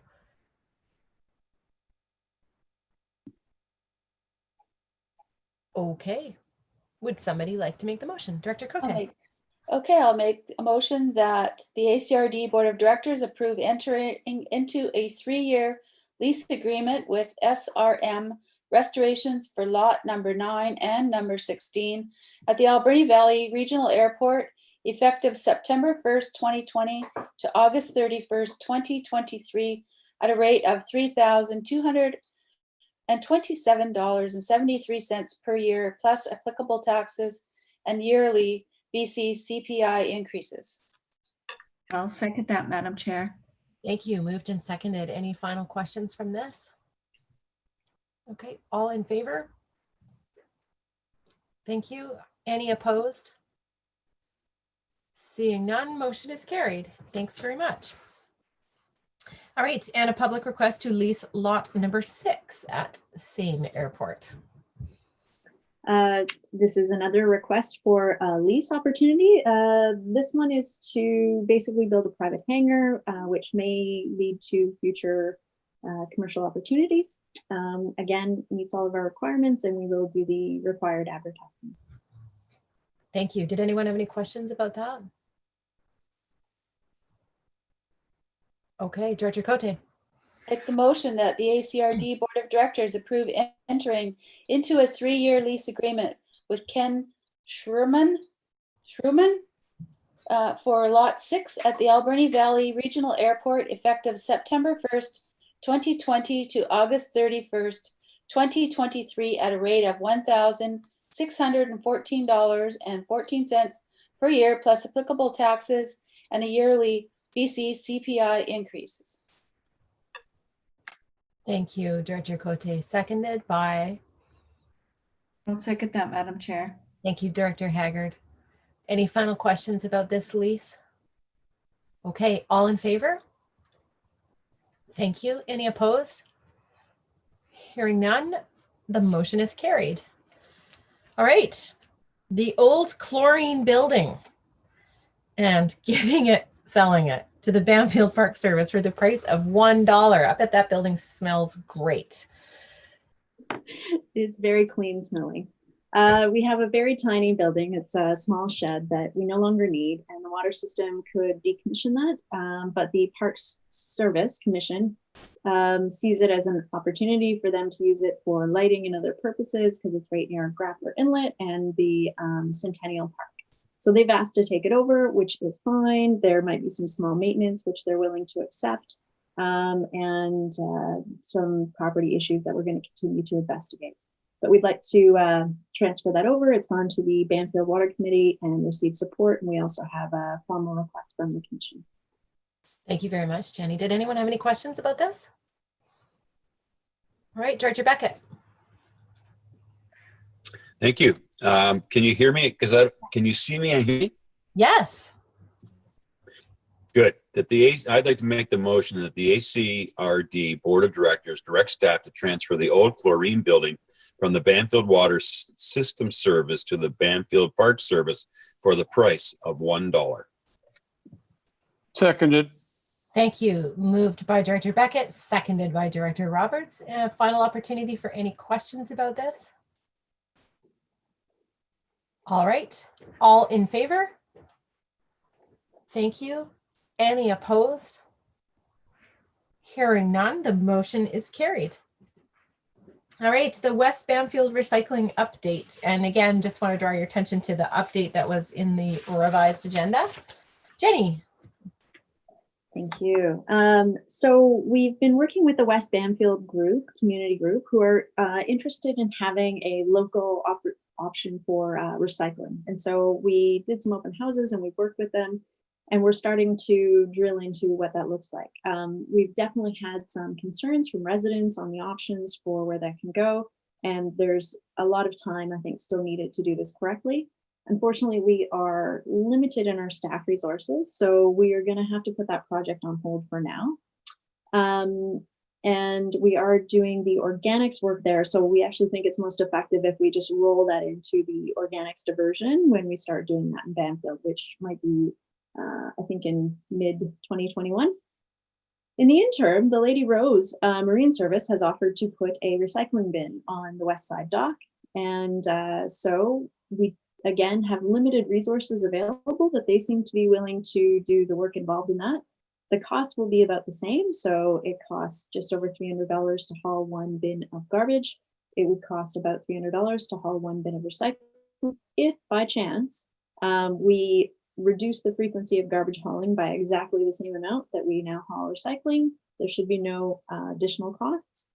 That is not really likely. We might see some more hauling, but I think it's worth giving it a shot and also seeing if it works well for the fall. Because if it's an easy interim solution until we can develop something, then that's great. So we are recommending that we do this as a pilot from September till June when the residents are there and see how it goes.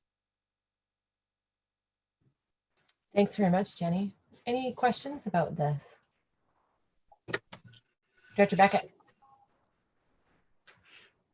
Thank you, Madam Chair, and thank you, Jenny, for your work. I'd like to make the motion that the ACRD Board of Directors approve the addition of a commercial recycling container on the west side dock in West Banfield from September 2020 to June 2021. Thank you. Is there a seconder? Thank you, Director Roberts. Any final questions about that? Okay, all in favor? Thank you. Any opposed?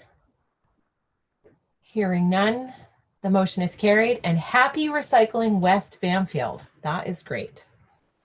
Okay, our final request for decision before planning matters, and then I'm also going to suggest a short break at that point, is around the Vancouver Island Emergency Response Academy and a first responder license agreement.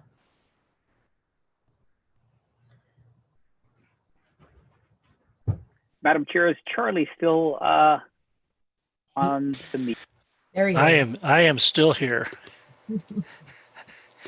Yeah, this is about a license agreement to allow the first responder trainers from those volunteer fire departments, specifically Sprout Lake and Beaver Creek, to be able to use materials provided by the Viera training program. Thank you, Charlie. Does anyone have any questions about this? No? Okay. Director Cote? Thank you. So I have a question through the chair. Is this what the fire departments are using right now? They are.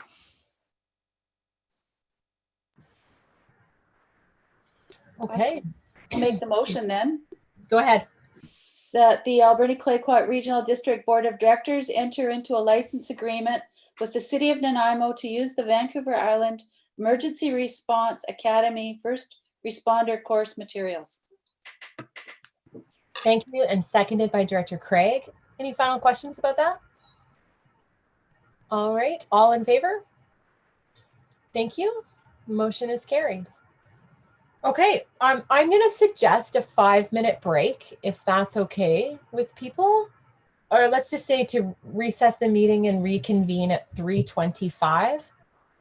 And I just want to ask everyone to come back, even though we're going into planning matters. We have 2 directors that are excusing themselves for a conflict of interest on the first item, and we need to maintain quorum of the rest of the board. So I will see you all at 3:25. Okay, thanks. Good.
I guess Diane and Penny are in the waiting room. Is that right?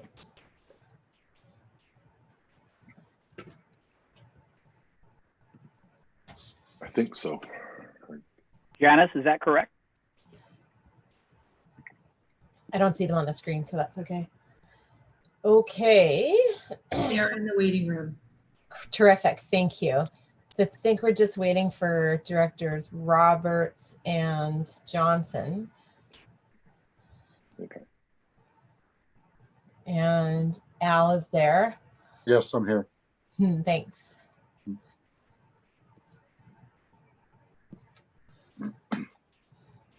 Is it sunny in Port Alberni? Yes, it is. It's so beautiful. Well, there's a layer of high kind of marine fog cloud here. It's been like this for 2 days in a row, and it's starting to get to me. So I'm drinking Diet Coke just in case I get a caffeine rush. Better come over to sunny Port Alberni. Clearly. And Josie, if you want to work out while you're in sunny Port Alberni, we're haying right now. Oh yeah, I remember. Bills. I hayed once in Lillooet of all places. Okay, so I think, are we good to, do we have quorum anyways, even without Director Johnson? I think we do. So, all right. In that case, we will move forward. So we're going to go into the planning matters for electoral area directors. And the first one is Beauty Island. I just got to say at the outset, I did not know there was an island called Beauty Island in Sprout Lake, but I love it. Mike, any comments? Sure. Yeah. No, I'll introduce this one. And we had an advisory planning commission meeting, and they had some recommendations that were different from the staff recommendations in the report. So this is a just over 13 acre island. It's actually in the Sprout Lake area, but it's in Great Central Lake. Right. And the applicants are, it is owned by a family. So there's several owners on title. They're applying to rezone to allow for up to a 4-lot subdivision. So I think currently they're proposing 3 lots right now. There is kind of 4 ownership groups. So they wanted to allow up to 4 lots. And in the bylaw that staff drafted, so we did a site-specific bylaw that would apply only to this property. We modeled it on a similar application and zone we did for a property in Two Rivers Arm. So staff had recommended one dwelling unit or one cabin per lot, with some limitations on the size of the lot. So the applicants were wanting to go ahead with 2 dwellings per lot, at least on some of the some of the proposed lots. And then, so at the APC meeting, there was a recommendation that this application be considered to allow for the 2 lots as requested by the applicants, and that staff consider that and put look at options for a cap on the number of dwellings being 2, and then limiting the square footage of the vacation rental use to a certain limit. So if that is something that the board wants to go with, staff would recommend that it just be deferred, and staff be instructed to make some amendments to the draft bylaw that's before us. That is an option, and the reports before the board. And I think at this point I'll stop and answer any questions that anybody may have. Sure. Thanks very much, Mike. Dr. Shannon. Thank you. Just some clarification for the vacation rental part and the capping the square footage. From what I understood was that they don't plan to do that with these properties, that they're just going to use them for themselves. So was there any discussion on that? Like, if you're not going to cap the size, would you just say they can't do it? I'm just looking, I found it on page 190 of our agenda too, just for some clarification. Sorry, did I say vacation rental? I meant vacation homes. So the board's policy around vacation rental specifically prohibits vacation rentals on RVH type property. So vacation homes or second homes that don't allow primary residence. So I apologize if I said vacation rentals. I meant to say vacation homes. So that the idea and the way the bylaw is drafted is that short-term vacation rentals specifically would be prohibited on this property, and the board's policy does not support that type of the short-term vacation rental use in this type of area. So I apologize for the confusion. Thank you. Other electoral area directors, questions? Anyone, questions?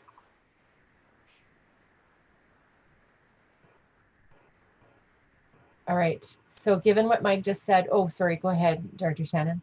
Thank you. So I mean, my understanding of this is just to divide it up amongst all the people that own it currently.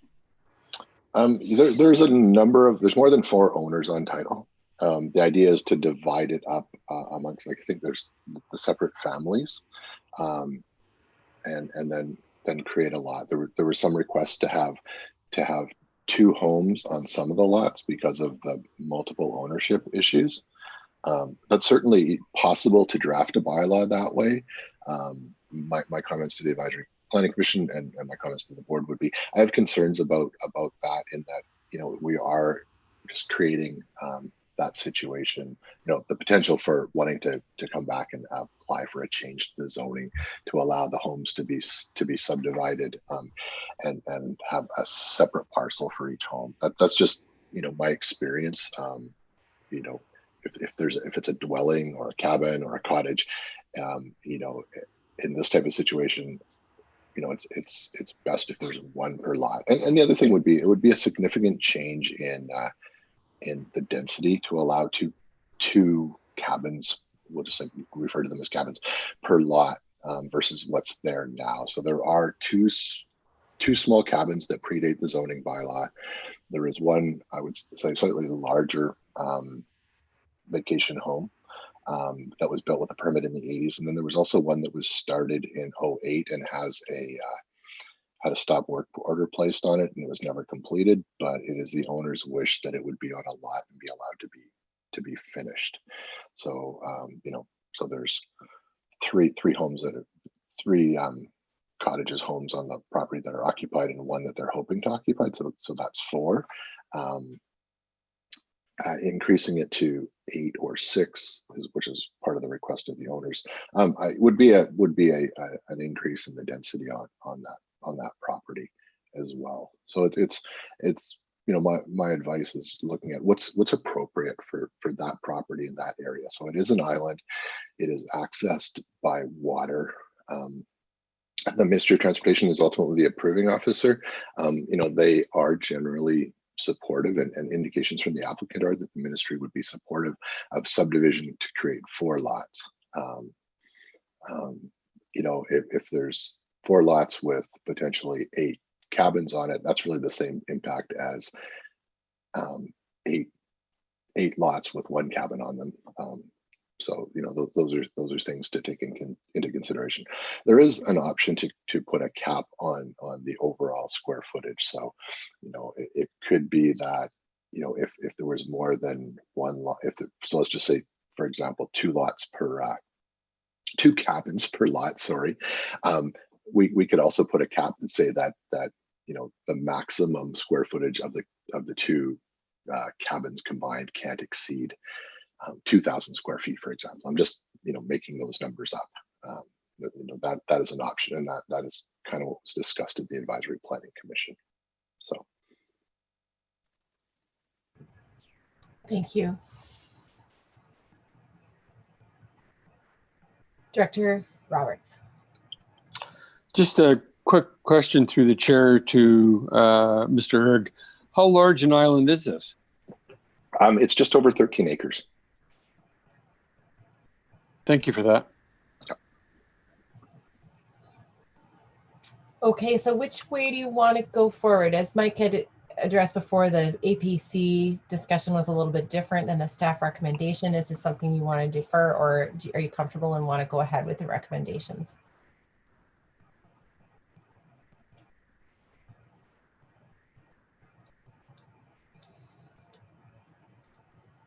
Because one way or another, we have to make a decision today.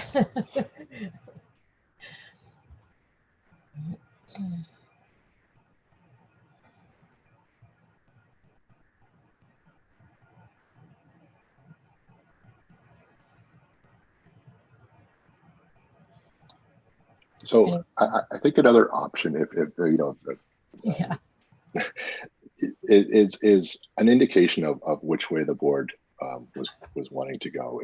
If you so not proceeding with first reading at this stage, but just, you know, in general, what are the board's thoughts? If you're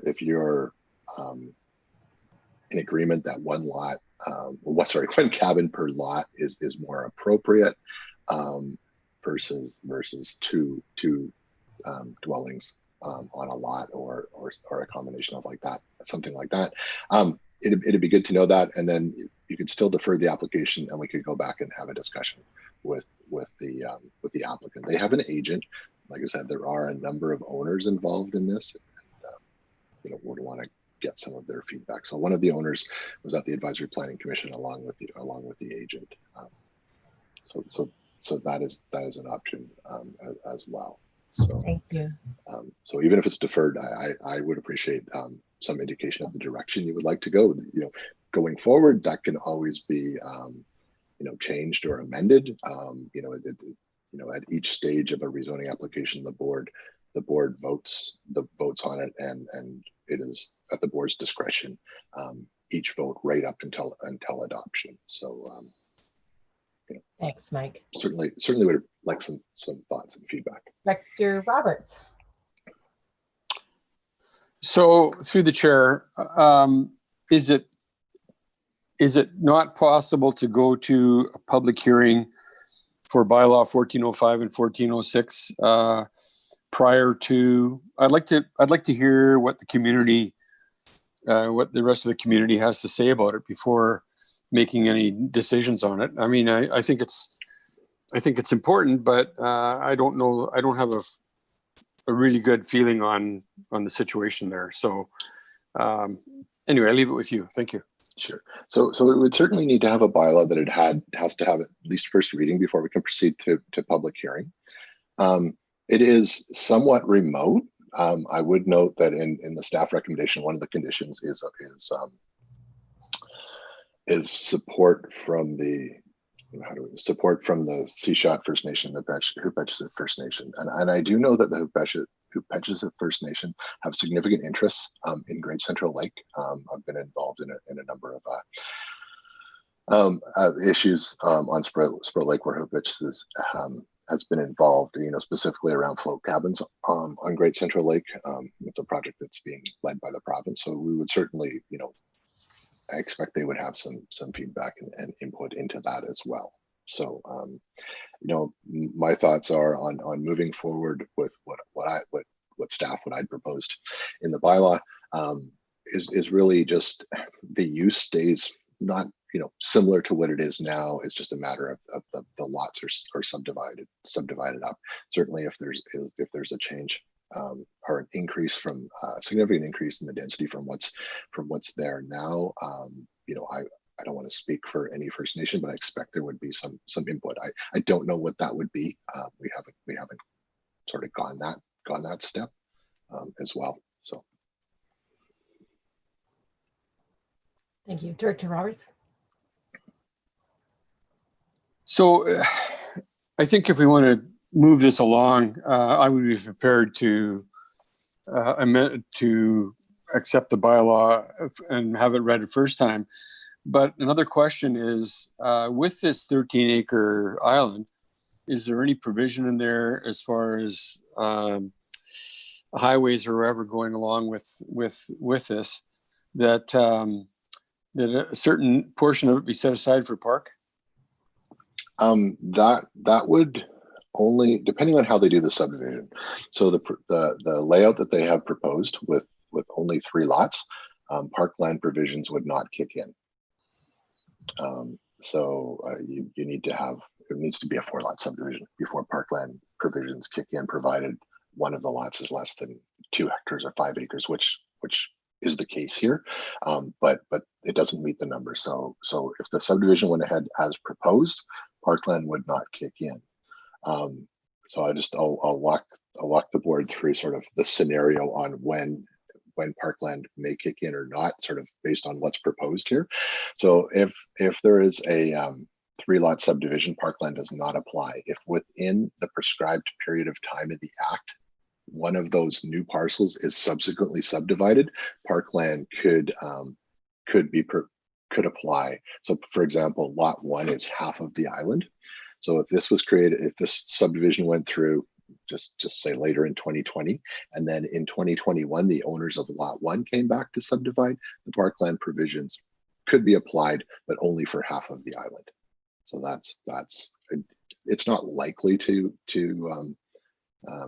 happen that way. I think it's a 3 or 5 year period. Sorry, I don't have the act in front of me, so I can't recall the exact number, but it's in that range. It's between, if the subdivision happens within 3 to 5 years of the original subdivision, parkland provisions kick in. And that's just to prevent developers in general from doing 3 lots and then 6 months later doing another 3 lots, to avoid the parkland provisions. This is a little bit different situation. So yes, maybe that's a long-winded answer, but parkland provisions would not apply unless 4 lots are created.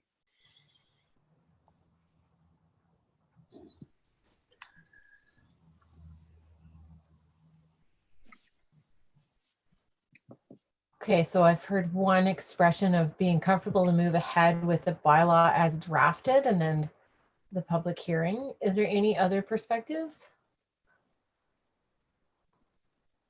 Director Roberts, did you want to make any motions?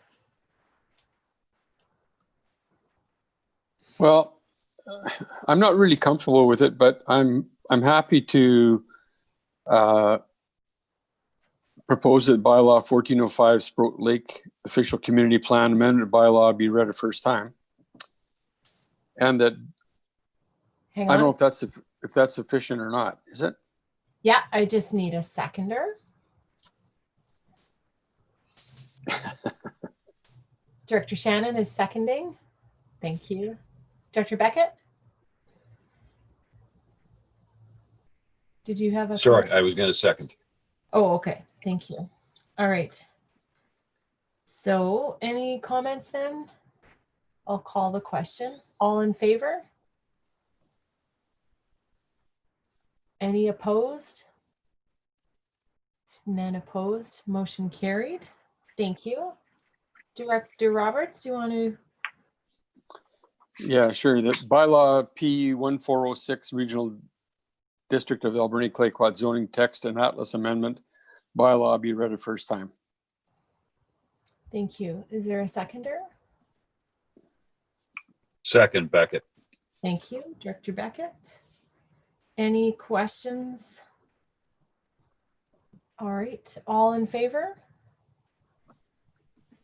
Thank you. None opposed. Motion is carried. And then the public hearing recommendation? Further, that the public hearing for bylaws 1405 and P1405 and P1406 be delegated to the director for electoral area D, or the alternate director, or the chairperson of the regional district. And further, that the board of directors confirm that adoption of bylaws P1405 and P1406 are subject to support from the Sishat First Nations and Hupasishat First Nations, confirmation of suitable parking facilities at the east end of Great Central Lake, and that all docks complying with provincial standards. Thank you. Mike, is that okay? There's a couple more on the next page. And is it okay to have those together? I think so, yes. Okay. So Director Roberts, we're just going to add to that the conditions being the uninhabited cabin being demolished or brought into compliance with the BC Building Code and meeting all technical referral agency requirements. Yeah, affirmative on that. Thank you. Is there a seconder? Second, Beckett. Thank you, Director Beckett. And any questions on that? All right. All in favor? Thank you. None opposed. Motion is carried. So I'm just going to go out on a limb here and say I think there's a lot of discomfort because the electoral area director is not present in this conversation, and nobody likes the feeling of making decisions about what's happening in another area. But I want to note that this could happen to any one of you and any one of the directors. And so what's really important here is the governance behind the decision making and the way that you're approaching your thinking around this. And maybe one way that will help you is to think about how you would feel about this kind of thing if it was a lake and an island in your electoral area. And so I think you've done a great thing here. You've put forward the staff's recommendation. It's going to go to public hearing. You're going to hear from the public on it, and it's going to come back to the board. But I just want to recognize a bit of discomfort here, but that this is just part of what has to happen sometimes. And it's difficult, but it is important to hear about your rationale and kind of why you're making decisions the way you're making them. So maybe when this comes back to the board, I think everyone will have had a chance to think a little bit more about it, and we'll hear more. So if I'm wrong or out of step, I apologize, but Director Shannon? Thank you. Just for my clarification, I know we voted on this already, but so because it's going to go to public hearing, we do have the opportunity to look at this again. And then maybe I missed it, but was there minutes from the APC meeting attached to this that I just couldn't find? So the APC minutes were not attached to the report. Good. Normally, staff just report out. Certainly happy to forward the minutes to the directors if they wish after. That would be wonderful. I would appreciate that on this one. Okay. Thank you, everybody. Okay, we are going to move on to the next item then, and this is something we're going to bring back the other two directors first, who have been waiting in the waiting room. And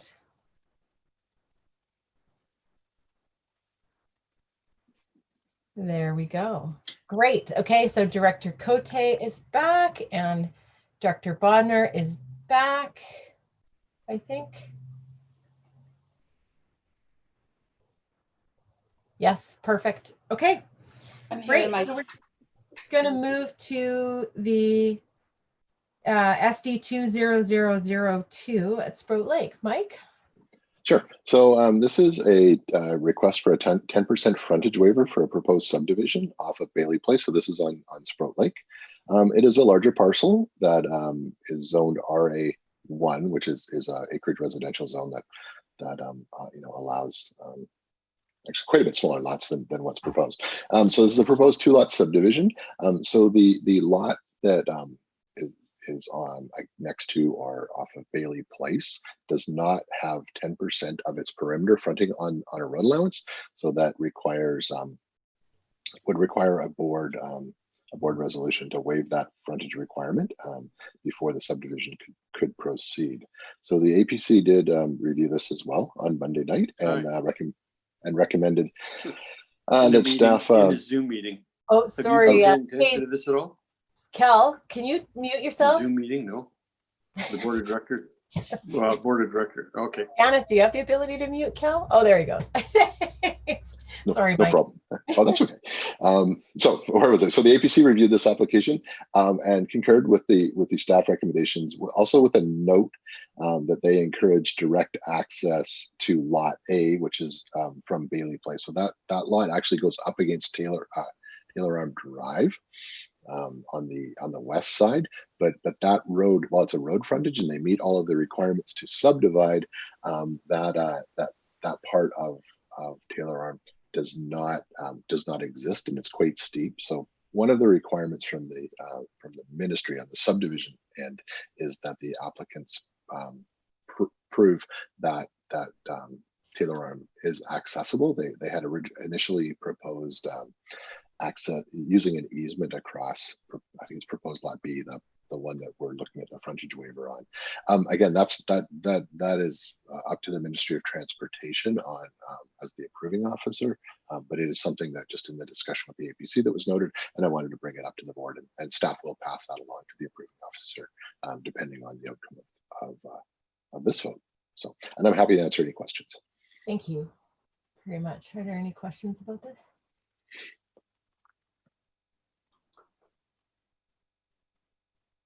Director Cote?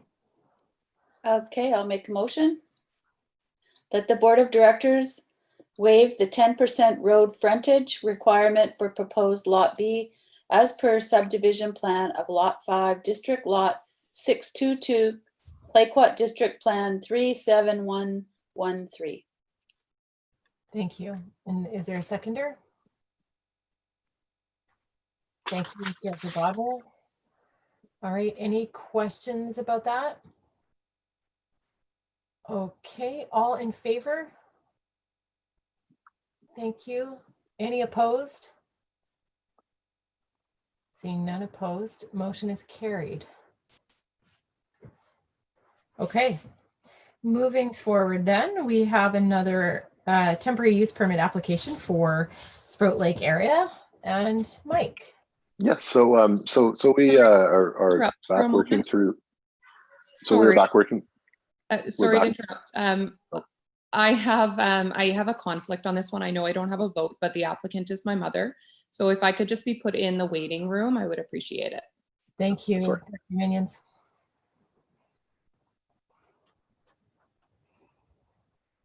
Okay, go ahead, Mike. Oh, no problem. So this is one of the short-term vacation rentals that we're one of the two we're looking at today on the agenda. So when the COVID pandemic and the state of emergency was declared, staff put off processing these type of applications just until the province is now back into phase 3, and was talked about at the last board meeting a little bit, or sorry, the last electoral area directors meeting. We talked a little bit about applications and process, and brought this about bringing some of these applications forward. So this is the first one of a few that we're going to be working through. So this is a short-term vacation rental. The applicant is applying to use their accessory dwelling unit. There's a small cabin on the property, and that is what they were wanting to use as the vacation home. So there is a larger home on the property that is not the subject of this application. It's intended only for the 1-bedroom cabin, and only it would be limited to two people. So staff is recommending that we move forward with this application, and it was supported by the APC. Oh, and the other thing I forgot to mention is the accessory dwelling unit. As an accessory dwelling unit is permitted on this property. It's a 5-acre parcel, so they are allowed an accessory dwelling unit. It's just not the daily or weekly rental that they're proposing. That's what the temporary use permit's for. Thank you. Okay, thank you very much.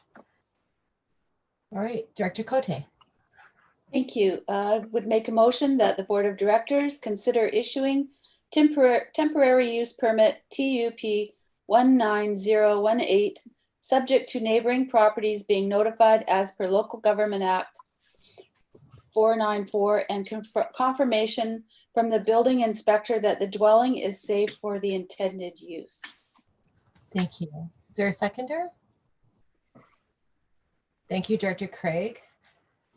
Any questions about this TUP? Okay, I'll call the question then. All in favor?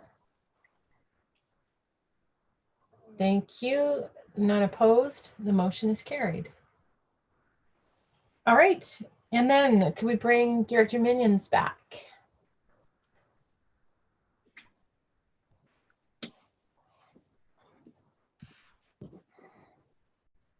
Great. Thanks very much. All right. So temporary use permit application on Dixon Drive.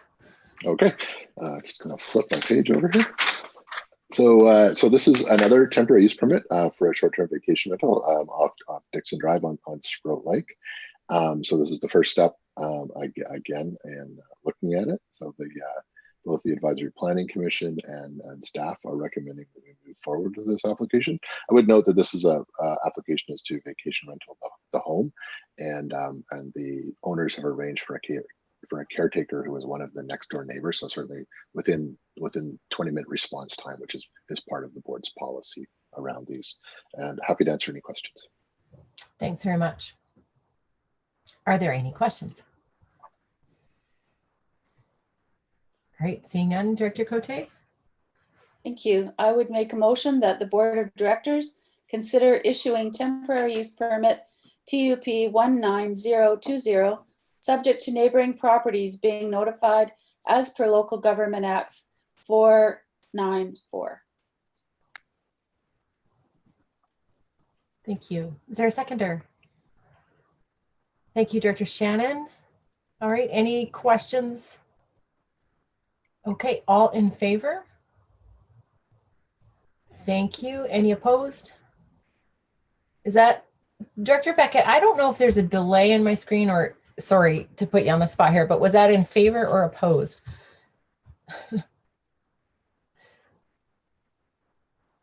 Honestly, it's terrible on my internet. I am in favor.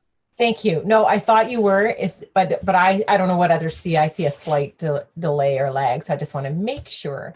Thank you, everyone. Everyone that's unanimous, and that motion is carried. Okay, so we have. Can I make a comment, please? Yes, please. Thank you. Just that my APC did approve this, and they made note that this was one of the most complete applications they've ever seen. So Nice. just wanted to note that. Great. Thanks. Okay, so we have a rezoning application for 6261 Lamarck Road in the Beaver Creek area. Mike. Yes. So just before I introduce this, I do want to thank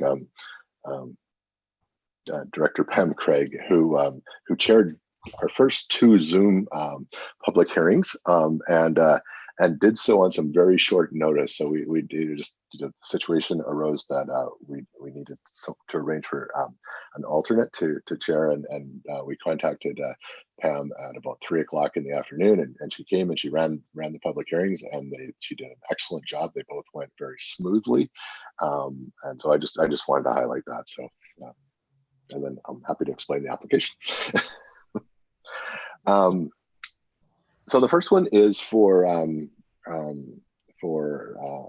Anchor. It is a property that is currently zoned A1, and they're applying to rezone it to RA2. The public hearing report and minutes are attached with the bylaw, and staff recommend that the board proceed with second and third reading after receiving the report and public hearing minutes. Thank you very much. Director Craig. Thank you very much. I'd like to make a motion that the Board of Directors receive the public hearing report. Thank you. Can I have a seconder? Director Roberts, thank you. Any questions about the public hearing report? All in favor of the motion? Any opposed?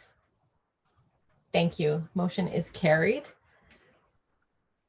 Go ahead, Director Craig. Thank you. And I'd like to make the motion that the Board of Directors receive the public hearing minutes. Thank you. Seconded by Director Shannon. Any questions that arose from the minutes? All in favor? Any opposed? None. Motion carried. Thank you very much. Keep going. Great. I make the motion that the bylaw P1404 Regional District of Alberta Clayoquot Zoning Atlas Amendment bylaw be read a second time. Thank you. Seconded by Director Shannon. Any questions? All in favor? None opposed. Motion carried. Thank you. And last? And I'd like to make a motion that the bylaw P1404 Regional District Alberni Clayoquot Zoning Atlas Amendment bylaw be read a third time. Thank you. Seconded by Director Bodner. Thank you very much, Director Bodner. Any final questions about this? Okay, all in favor? None opposed. Motion carried. Thank you very much. Okay, and then our last planning matter is another Beaver Creek matter, another rezoning application. Mike. Yeah, so I'll introduce this, and I have a couple of comments I wanted to make around this application as well. So this is a rezoning application. The property is currently zoned A1, which is a small holding zone and allows a 2-acre minimum parcel size. The applicants are applying to rezone to RA2, which is a residential zone and has a 1-acre minimum parcel parcel size. I would note that there is currently a house under construction, a second house currently under construction, which is permitted based on the property size and the current zoning. And I also want to talk a little bit about there's been some discussion, and there was, when this was introduced to the board, and Director McNabb had some discussion around this. There's a biologist report. So there is a small water course that goes through the back of the property. When the owners of this property made an application, they engaged a biologist who assessed the stream and determined that the water course was not a natural water course. And that it was just a result of some of the development and land clearing that have happened in the area. Staff were also out on site and sort of based on some things that were in and around the creek. It certainly appeared like that stream had moved or was just a collection of surface water from the surrounding area. It is sort of the top end of a tributary that feeds into Plusted Creek. So based on the information from the biologist report, staff determined that it was not a natural water course. Now that does not mean, and I talked a little bit about this at the public hearing as well, that does not mean that there isn't fisheries values associated with the stream, and that's sort of the basis for the stream mapping that indicates streams on our mapping that we have in the office. So, based on basically this new information, we determined that. And I also want to note that there was some previous development just to the north of this property a number of years ago, and so when that development was done, they did not engage a biologist, and there was some requirements for setbacks from streams that we'd implemented. I think we would look at that differently now based on the new information we have with the biologist. But it was the subject of some discussion with both Director McNabb at the initial stage of this application and at the public hearing. So I just want to note that if the board wanted more information on this, or there is a provision to require a second opinion or have another biologist engaged to take a look at this watercourse, that would initiate the requirement to hold a second public hearing, because any new information, it would be new information received after the public hearing. And I just wanted to bring that up and note that, and staff's based on the information there, and what we have, staff's recommending that we proceed with second and third reading, and I'm happy to answer any questions. Thanks, Mike. Dr. Craig, any questions or any comments? No. Anyone else? All right, take it away. Oh, it's me. Oh, okay. Yeah, please. Thank you. Did the APC have any comments on this? On the back when it was reviewed, the APC had recommended we proceeding with this application. So the APC didn't come and have input at the public hearing stage, but when they reviewed the initial application just prior to the board giving it first reading, they did support proceeding with it. From what I recall, it was a little while ago. Thank you. Dr. Shannon? Thank you. Mike, could you elaborate a little bit more on the septic requirements? Because I noticed in the correspondence that was received as part of this from neighbors, they were concerned about septic requirements on the property because of that stream that's in there. Yeah, what we part of the staff recommendations in this type of rezoning application is that we always include confirmation from a wastewater practitioner that the proposed lots are capable of meeting the sewage regulations, and that there's a spot basically to build a septic field. So we have that information.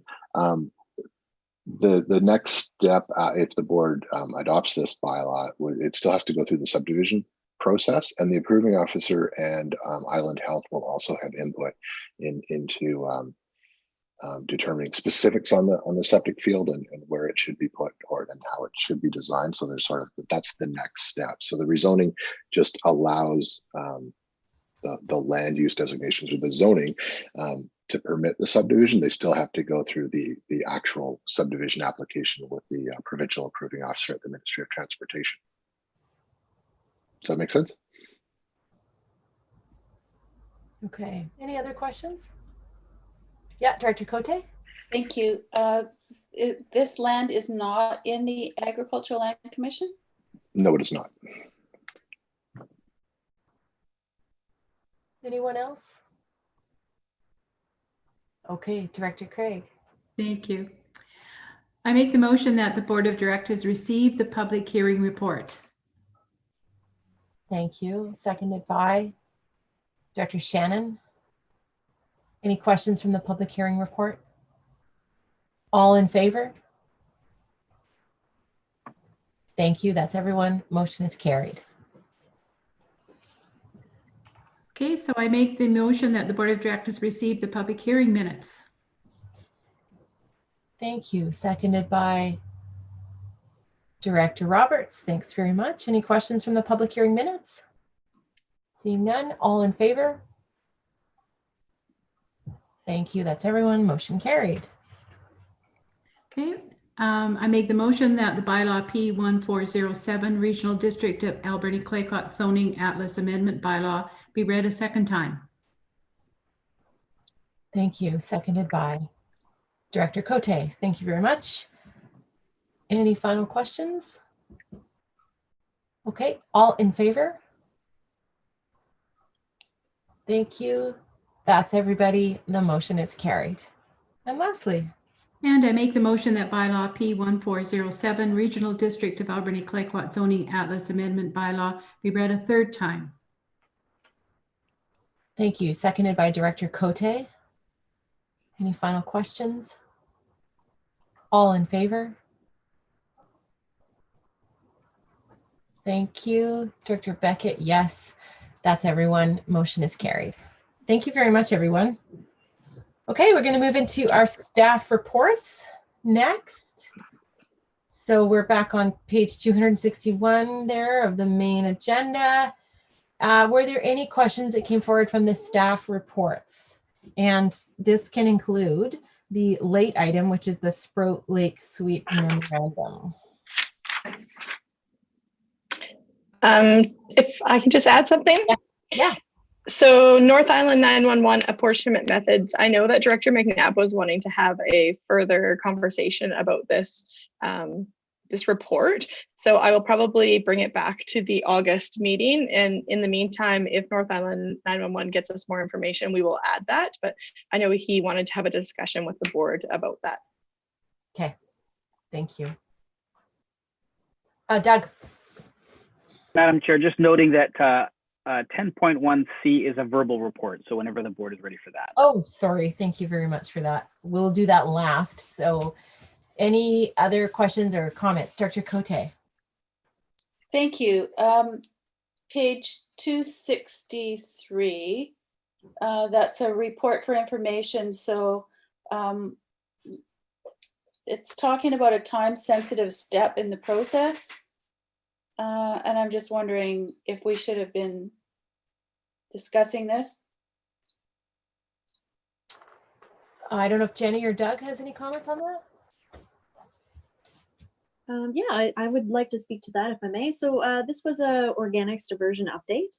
And we have recently got our new organics coordinator in place, and she's been setting up meetings between the city and the regional district. And we've been working together on a staff level. And we think that it is imperative that we actually meet with both the city and the regional district. So we've set up a meeting on August 11th. And at that meeting, we're going to go through and really dive into more details on what we're looking at right now for the highest priority, which is the City of Port Alberni Organics Program. So it is time sensitive, but really this is just a precursor to the August 11th meeting, which will be much more of a discussion meeting. And then once we've had that discussion, we'll be able to bring a recommendation to the board meeting on August 26th. So my question for this would be, then this is mainly for the city of Port Alberni. First priority is for the city, and only because we're at the moment shooting for a spring summer implementation of organics collection. And then the West Coast will be 2022. And then the third priority is the electoral areas and Banfield, which will be in 2022, but probably in the fall, winter. Okay. Thanks. Thank you. Any other questions about the staff reports? Director Shannon. Thank you. I did have a question regarding item G. If there was a verbal report coming with that, as mentioned in the letter itself. Just because it says they were going to have a meeting yesterday and there was going to be some verbal report coming out of that meeting. Well, I think we can probably, yes, get that from Heather and she can just do a big COVID-19 EOC update, including that. We actually have a information report later on in the agenda, and I'll give the update at that time for that, item. Okay, thank you. Thank you. All right, Director Cote and then Director Roberts. Thank you. So I'd like to speak to item H in the revised agenda, page 14 to 18. Thank you. Regarding Sprout Lake Sweep. There's been an update, dialogue with Catalyst, Larry Cross, talking about maintaining the sweep and reinstating it. There needs to be some partnerships created for access and maintenance schedule, etc. But it looks like we're actually moving forward on this, providing we can get all these pieces in place. So it's good news so far. Thank you. Thank you for that. Okay, anything else from the staff reports before we give it over to, oh, sorry, Director Roberts, yes. Actually, Director Cote must have been reading my mind. I think that there is, between Catalyst and Mosaic in general, there's a responsibility there for them to maintain that sweep. And anyway, I appreciate your comments, Director Cote, and hopefully it's going to move along nicely. Thank you. Thanks for that. Okay, Heather, over to you. Thank you. So I'm going to give a bit of an update on our EOC, starting with the number of recent cases of COVID. So the province reported 102 cases for the period of Friday through Sunday. Yesterday there were 30 cases, and today there were 34 cases, with one new case in the Vancouver Island Health Authority. That's for a total of 141 cases in our health authority, with 8 cases remaining active. The curve is currently bending upwards, and this is concerning. Approximately 70 of the cases that are province-wide are related to activities in Kelowna, with many of the recent cases impacting a younger population, mostly in their 20s and 30s. Dr. Henry highlighted that one of the current concerns is that people have increased their number of social contacts considerably, which makes contact tracing more challenging. In some instances, there are 20 or 30 people connected with each positive case, and this is what makes it challenging. Dr. Henry expressed that we can't let our guard down. Now is not the time to bend the rules. Dr. Henry's advice continues to be fewer faces, bigger spaces, keep your group small, keep track of who you spend time with, wash your hands, stay home if you're sick, wear a mask where you can't maintain physical distancing. The more people you see, the greater your chances of getting COVID. Today, Dr. Henry announced there is an amendment to the provincial health order for bars and restaurants. The changes noted are that patrons must sit at their designated seats for the remainder of their stay, except to go to the washroom. And there's no self-service alcohol service. Servers must provide this service to patrons. Patrons can't get up and get it themselves. So this order will be posted later today with more information. Yesterday, Minister Dix announced the stats on surgeries that were postponed due to COVID-19. They announced that they have Those that have had their surgeries postponed due to COVID, about half of them have had their surgeries completed by June 25th. The provincial state of emergency has been extended until August 4th. And more locally, our EOC remains open. As I mentioned the last time we spoke, we had scaled back our communication in the EOC. However, given the increased number of cases in the last few days, we're going to increase our communications again. Director Minions, as our EOC spokesperson, has agreed to make a short video to reinforce Dr. Henry's messaging at the local level, and we'll also increase our social media presence. We met with West Coast General Hospital for an update this morning. They are doing well. They still continue to maintain a strict visitor policy, only allowing visitors for palliative patients or for special circumstances. And then in other emergency news not related to COVID, the fire hazard is high in the Alberni Valley. Fire prohibitions come into effect on Friday at noon for Category 2 and 3 fires, which means that the only fires that are allowed will be campfires. We experienced a 7.8 magnitude earthquake off the coast of Alaska last night. We patiently waited until we knew that there was no threat of tsunami for the coast. So we're continuing to monitor COVID, and we're continuing to prepare for other emergencies. And I would be happy to answer any questions. Thank you very much. Are there any questions for Heather? Or any comments about? Okay. All right. If we might then please have a motion to receive all the staff reports.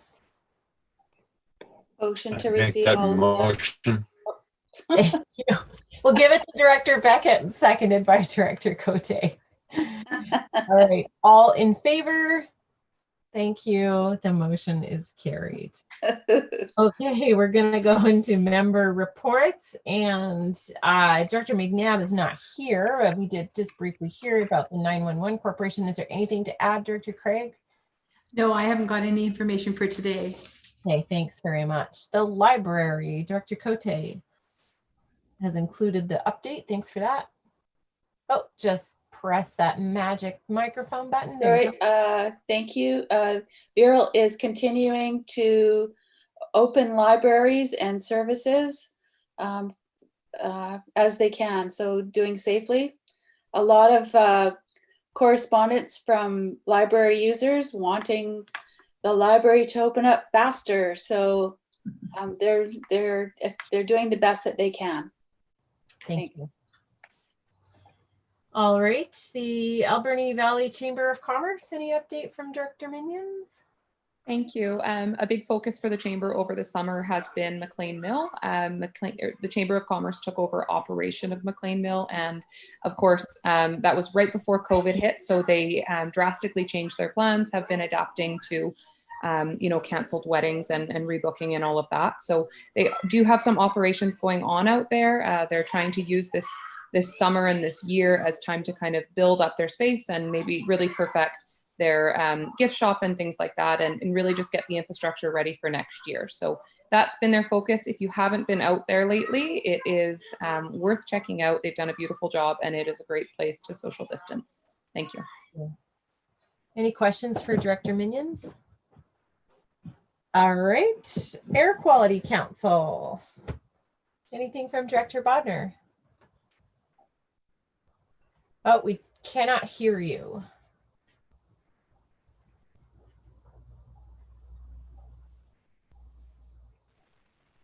Is that better? It sure is. Okay, good. Sorry about that. Yes, we haven't had a meeting for the month of July. However, Anna did send some information on the website. There was from the BC Lung Association. There is a 2020 State of Air Report, and two things on there that pertain to Port Alberni is the fact that we are the third highest in 2019. We were the third highest, had the third highest concentration of particulate matter, PM 2.5. In BC. And the other one is that the wood stove exchange program will continue for another 2 years. And that's it. Thank you for that. Any questions? Okay. There has not been a meeting of the West Coast Aquatic Board Governance Board, so I have no update. AVICC, Director Cote. Thank you. So our virtual convention will be held on Tuesday, September the 22nd at 4:30 p.m. With piggybacking with UBCM. So I know that our registrations came out recently, and hopefully everyone has signed up and will be participating with the AVICC convention. It'll be a very abbreviated forum, and I know that we opened up nominations once again for executive. I believe it's closed today or right around right now. Might be the end of the, maybe Friday. I'm not sure. I can't remember. I am still running for first vice president, so like your support in that going forward. And that's about all we have right now. Thank you. Still deciding on what to do with resolutions. We have forwarded resolutions onto UBCM executive. Thank you. Thank you. Beaver Creek Water Advisory, anything, Director Craig? Sorry, no, I don't. That's okay. West Island Woodlands Advisory Group, same. No, not at this time. Director Shannon or Director Cote, Agricultural Development Committee. Director Shannon? Sure, I'll jump in on this one. First, I just want to say that I had asked why we didn't get any agriculture stuff on here, and it just wasn't added, and I thought everybody was missing out, so I wanted it added to our agenda so you guys get to hear everything. I think the biggest takeaway from our last ADC meeting, which was in June, was that those meat inspection regulations have come through for our regional district, and the Alberni Farmers Institute today is when the course is happening. They've already got a full course for the slaughter safe, and they're looking at doing another one in the fall. And one of the members was going to talk to North Island College about maybe supporting the education end of meat cutting courses. They also talked about army worms. They're still monitoring every year, and there were some moths in some of the traps, but nothing that they were concerned about for another outbreak. And that there's been some summer student funding for 4 positions across the region for agriculture. And this came out of the Tofino Culinary Guild. They're overseeing it. So 2 students going to be on the West Coast and 2 in the Valley. And I don't know if Director Cote has anything else she wants to add to that. Nope, you did a great job. Thank you. Thank you, everybody. Okay, Director Roberts, over to you for the Offshore Pacific Area Committee. So I had requested that a copy of this be sent out to all the directors. It's a fairly in-depth report. The DFO had announced on May 24th, I believe, of 2017, that there was an area of interest off the west coast of Vancouver Island for making it into a potential marine protected area. And there is a bit of an overview in the report. The reasons for establishing the site are actually, there's a lot of socioeconomic, cultural uses. They talk about the boundaries and zoning scheme, related management approaches, and the conservation efforts. The MPA itself is located in the southern portion, offshore Pacific bioregion, extending from the toe of the continental shelf to Canadian, it's the economic zone, if you will. And its closest point is 83 kilometers from the southern tip of Haida Gwaii and 95 kilometers at its closest point to Vancouver Island, but an average of 150 kilometers away. In total, the area is about 133,019 square kilometers. So it's a huge area offshore. It protects 46 of 60 known seamounts and all hydrothermal vents. And these are all both rare and unique geological features.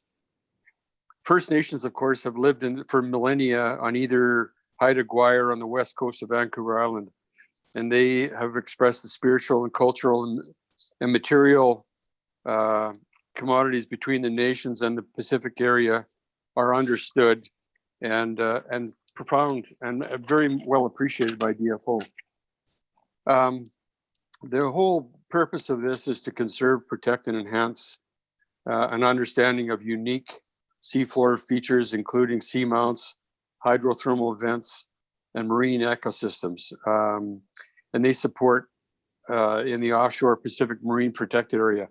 So there's a considerable amount of information. And just to give you a brief, they're protecting long lining. They're allowing, obviously, commercial traffic over this area. It's a massive, big area. And the DFO, through the report and through my involvement and participating with First Nations and officials from different communities along the coast, has been very, very, it's quite a huge undertaking. And it's really brought a lot of interest from my participation on the West Coast and for others as well. The closest seamount that you could reach is they expressed it as being about 9 CN towers down. So that's closest to the surface you can get. Most of the concern is with future development, such as potential mining proposals for the seabeds.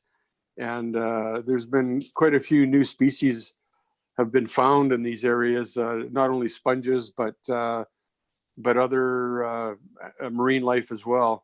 So it's important that we protect this and support it as best we can. And I know Mayor Osborne, that you're a marine biologist and you have quite a bit of understanding of this. So I just think it's important, if you have an opportunity to read this report, it'll give you some idea of what we're involved with and what we're looking at for the Canadian people and the West Coast people in general. So please, if you have a chance, have a look at it. It's quite an interesting report. And thank you for that. Thank you very much, Director Roberts. Does anybody have any questions? All right, thanks for continuing to stay on top of that issue on our behalf, Director Roberts. We also have a update about the Public Transit Forum that Director Cote attended on behalf of the Regional District. I also attended it. Director Cote, over to you.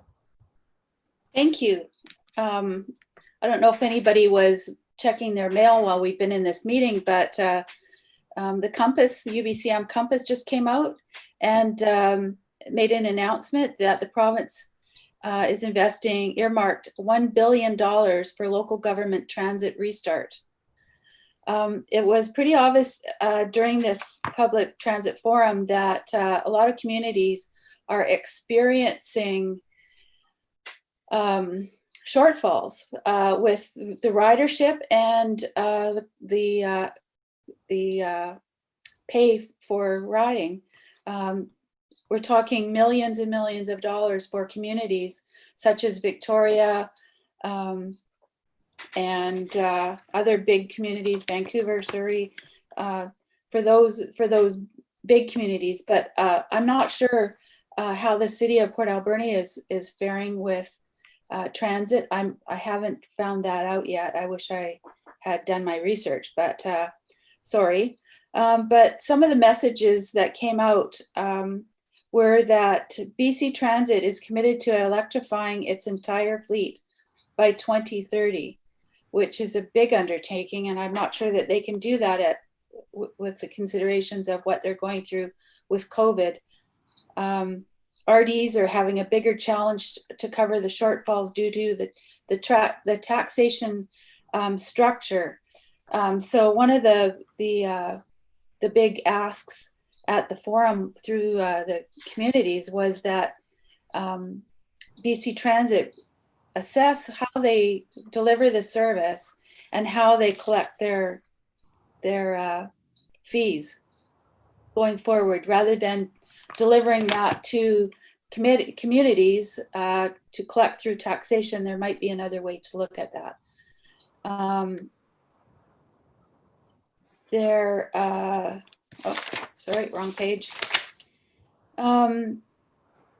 Yeah, the TransLink is one thing, and also BC Transit. They go side and side, and they're both facing some huge challenges trying to get people to restart their using transit.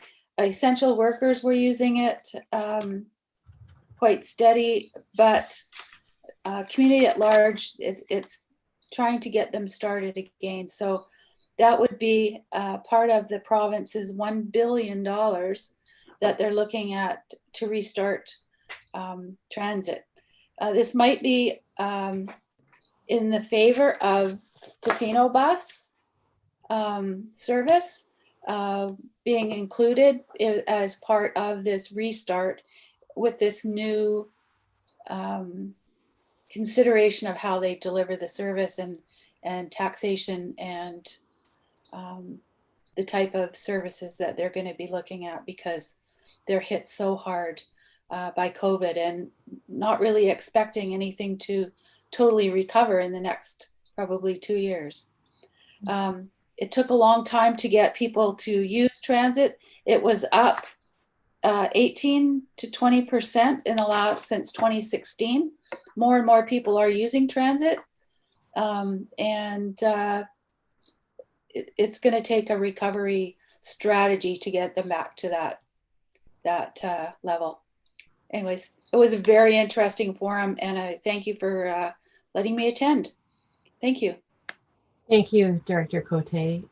Yeah, I'll second that. It was a really interesting forum, and there was there was over 100 people on that, weren't there? I can't remember how many. Doug, were you there, Doug, too? I was not. Oh, somebody on our staff was, I thought. Oh, maybe it was. I think it was Rob. Yeah, it was Rob, of course. All right. I just wondered, actually, Directors Haggard and Minions, did you want to add anything about your city experience on transit right now? Sure, I can add. So we recently made the decision suggested by Transit to access the reserve operating fund that Transit sets aside to help kind of offset the reduction in fees. We certainly have seen a drastic reduction. It hasn't been significant enough to cause concern to this point outside of the additional funds that we set aside in our budget to deal with things like this from COVID. But I very much agree with everything that Director Cote has said. It is going to be a long-term recovery.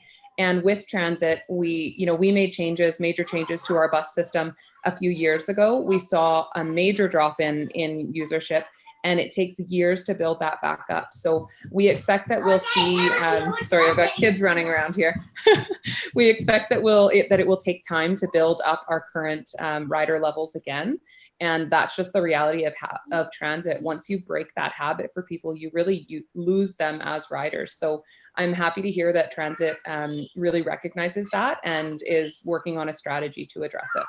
And Director Haggard may have something to add as well. Nope, that's good, Madam Mayor.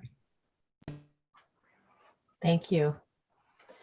Okay, and then last was the Alberni Community and Women's Services Society. The annual report is included in your package. And unless there's any questions about any of those, then may we please have a motion to receive the member reports?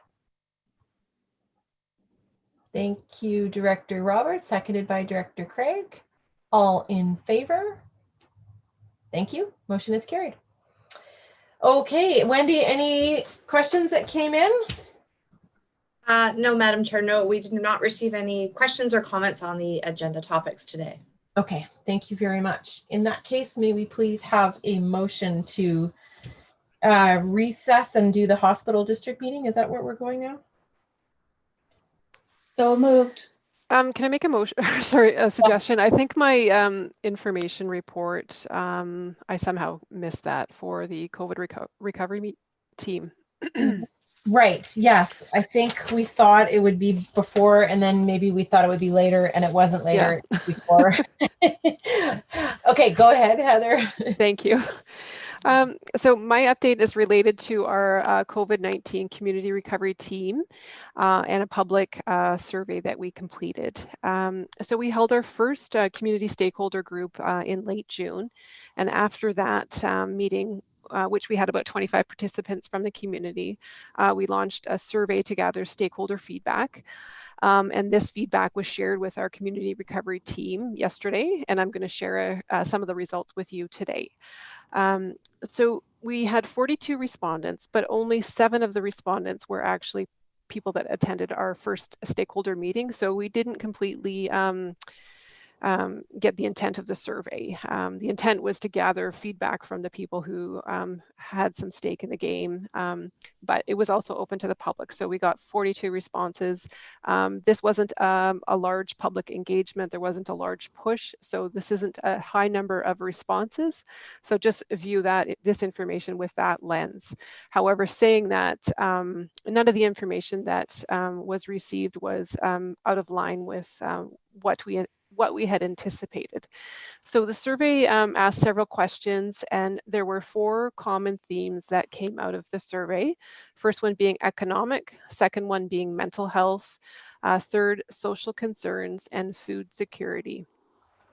So I'm just going to go over some of the responses and share some of the work that's being done as part of the COVID recovery plan. So there was strong support for small businesses and agriculture producers. Many comments related to a specific need for supports for businesses, but also to advocate on their behalf. Additional comments were related to not fully understanding the long-term impact of COVID, and there's some feeling of the worst is still yet to come. So the survey results align quite well with our strategies outlined in the recovery plan. Many of these strategies are being actioned by external partners in our communities. So some of these highlights include a $250,000 grant from the Rural Opportunities Funding, which was received with a portion of those funds going to the Alberni Valley, Ucluelet, and Tofino Chambers of Commerce to support business owners. Community Futures continues to deliver loan and business consultations. The Chamber of Commerce in the Alberni Valley is managing the Better Buy Port Alberni program to encourage residents to purchase local. Chamber of Commerce continues to deliver their electronic letter, as well as launching a gift certificate program with local businesses with financial support from the City of Port Alberni. The city's economic development program has reached out to many businesses in the community, helping 6 businesses expand their footprint. The city has doubled its funding to $100,000 for the facade improvement program. City staff have also surveyed many businesses in person to determine what supports are needed to attract customers and generate revenue, with lighting as being the most frequently cited initiative, followed by flowers. Several local organizations met recently to discuss restart issues, with the biggest concern is the disconnect between the jobs that are available and those seeking work. They're also looking at a labor market partnership. So the action we intend to work on is just to connect with external partners for additional updates. I believe there is good work going on in that category. The second theme that came from the survey was mental health, and I don't believe that is a surprise to anyone. Comments related to mental health were really across the spectrum of the population, so First Nations, seniors, children, the vulnerable population, as well as specifically employees. The survey results align quite well with the plan. However, potentially more additional mental health supports may be required as the pandemic continues.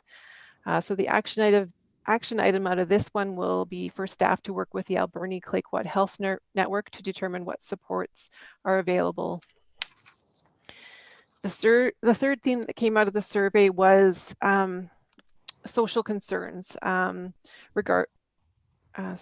poverty, opioid crisis, drug and alcohol treatment centers, public safety, homelessness, lack of suitable housing issues were raised. Although the majority of respondents felt that the services and resources to the vulnerable sector were adequate during the response, many highlighted that these social issues existed prior to COVID and that COVID exacerbated these issues. Staff will continue to work with Alberni Clayoquot Health Network for further discussion on the social concerns. And then the food security came up quite often in this survey.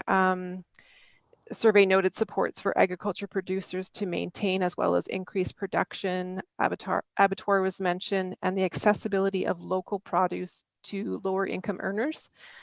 So the survey aligned well with the strategies in the recovery plan, except for the concern with the local produce not being available to local income earners. We note that this theme is being explored in other places on Vancouver Island, and staff will collect that work as it becomes available. The food hub in Port Alberni had a soft opening this week through the Port Authority. This involved a $1.5 million investment. There's 5 anchor tenants moving in, and 2 new businesses have been attracted to the community because of it. This investment will allow for an increase in local food products rather than shipping fish, shellfish, and seaweed to other communities to be processed. As well, there has been significant interest in the small-scale on-farm slaughtering license new to our region. This will increase the availability of local meat to help promote food security. And the action item under this food security initiative is staff will continue to work with the Agriculture Development Committee for further discussion. So those are the results of the survey, and I would be happy to answer any questions. Thanks very much, Heather. Does anyone have any questions from this? I want to add that Doug and I recently participated in a phone call with Minister Robinson as she has been conducting calls with local governments around BC on recovery initiatives and the stimulus spending package that the government is deciding how to spend.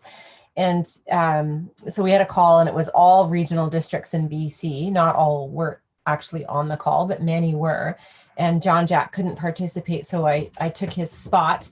And we talked about the survey, and the minister expressed interest in it, so we sent her a copy of it. Thank you very much, Doug. And also, when we had the opportunity to talk a little bit more in depth about ideas that were coming forth from regional districts, I chose to spoke mostly about the food security piece, because the I think that the other issues obviously are clearly very important, and they're uniform across British Columbia around mental health and economic recovery. But it actually was great to see a conversation sparked on that call with the minister that was very much around food security and access, and more resilience in regional food systems, and led to quite an interesting conversation. So that survey spawned that conversation. So thanks very much. Okay, so seeing no more conversation on that, then I think we do now need a motion to recess the board meeting in order to conduct the hospital district meeting. Thank you, Director Roberts. And that is seconded by Director Craig. Thank you. All in favor? Thank you. The motion is carried. And so if you want to make sure you've got your hospital district board meeting agenda open in front of you, I will call it to order at 4:43 p.m. and recognize that we are all joining this Zoom call from different Indigenous territories, but many of you are in the territories of Sashat and Hupatchisitt, and I am joining you from Colquitt territory out on the West Coast. And others are joining from other territories. So thank you all for being here. Could I have a motion to approve the agenda, please? Thank you, Director Shannon, seconded by Director Bodner. All in favor? Thank you. None opposed. That motion is carried. And we're going to go to the Board of Directors meeting from June 10th and consider adoption of those minutes. And it will be moved by Director Cote. Thank you very much. Seconded by Director Craig. Were there any errors or omissions noted in the minutes? Seeing none. All in favor? Thank you. None opposed. Motion is carried. And we'll go right into our reports, and we will start off with the Banfield Health Center. Director Beckett, how is it going out in Banfield? It's going great. Nursing staff have identified that business is a little bit busier, not like last year. But Island Health did provide a second nurse to help out staff September 15th. So that's a real asset for our community. But speaking of good news, TELUS has finally completed the installations of their cell enhancement infrastructure, I'll call them amplifiers for lack of a better term. And now from Anakla right through to downtown Banfield, most folks are getting 3 to 4 bars of service. That went live this week, and it's great. And they're also flogging a new internet service that guarantees 500 megabytes. So combined access to the cell service, it means that someone can go to the hospital, the health center, after hours, read a sign on the door, and actually pick up their cell and call for help instead of having no means of great news. And I'll leave it at that. Thank you very much. Any questions for Director Beckett? No? Okay, so moving along, let me just flip back here. Anything, I don't know, Director Craig, if John gave you any updates from the Alberni Clackwood Continuing Care Society? No, I'm sorry, you did not. That's A-okay. West Coast Native Healthcare Society? No report. They are not meeting these days because of COVID, so no report. Okay, thank you. I do know that they're moving forward on expansion. Right. Okay, thank you. Tofino General Hospital, I don't have any specific report to bring to you. Nothing new, but everything going along reasonably well with respect to COVID-19 testing and seeing people come back, feel comfortable to come back to the hospital for other medical needs. They do report that the chief of staff has reported that this right now might be the busiest they've ever been, which is crazy to put it lightly. And through our task force, we have a lot more communication between the tourism industry and the healthcare system, the hospital specifically. We have the site director and the chief of staff participating in these calls. And it's been a real eye opener, I think, for a lot of people about seeing just what kind of pressure summer visitation especially puts onto the local healthcare system. So anything you wanted to add to that, Director Roberts, any West Coast related update? Just that it's crazy out there. There's so many people everywhere. Yeah.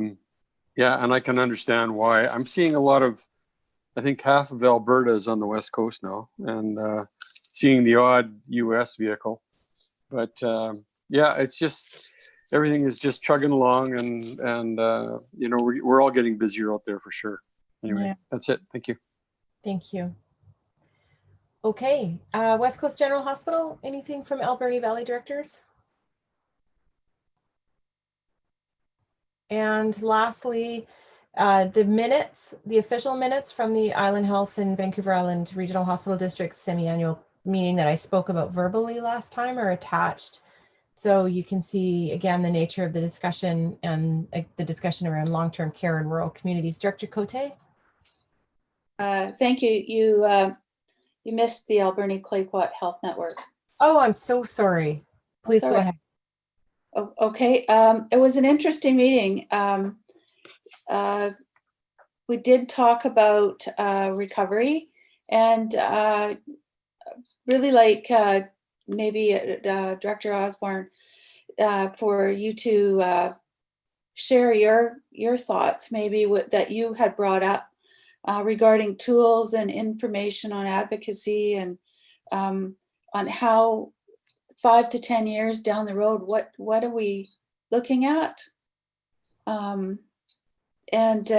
Interesting comments also from Bill Collette, who's on the Table of Partners and Chamber of Commerce administrator, I guess, on how our community needs to assist with our economy to be welcoming to people, so that they venture out of their cocoons and welcome the community back to stimulate the economy, because it's very difficult times for everybody, and part of our recovery is our economy, and lots of mental health issues that were being discussed, and basic needs for childcare, and stability that's needed going forward. And I don't mean to put you on the spot or anything, Director Osborne, but it was just, I really got a lot out of what you had to say. It was quite, you know, we all need to open our eyes to the future, I guess, so, and start thinking about that, so. Thank you. And now I'm terrible to say this, but you're going to have to just seed my memory with, I know I went on a little bit of a rant, but what did I start off with? Was this around the mental health issues in tourism, or? Yes, I think it was just, you said you didn't know the answer, but you needed to, you know, we need to think about what's going to happen 5 and 10 years down the road.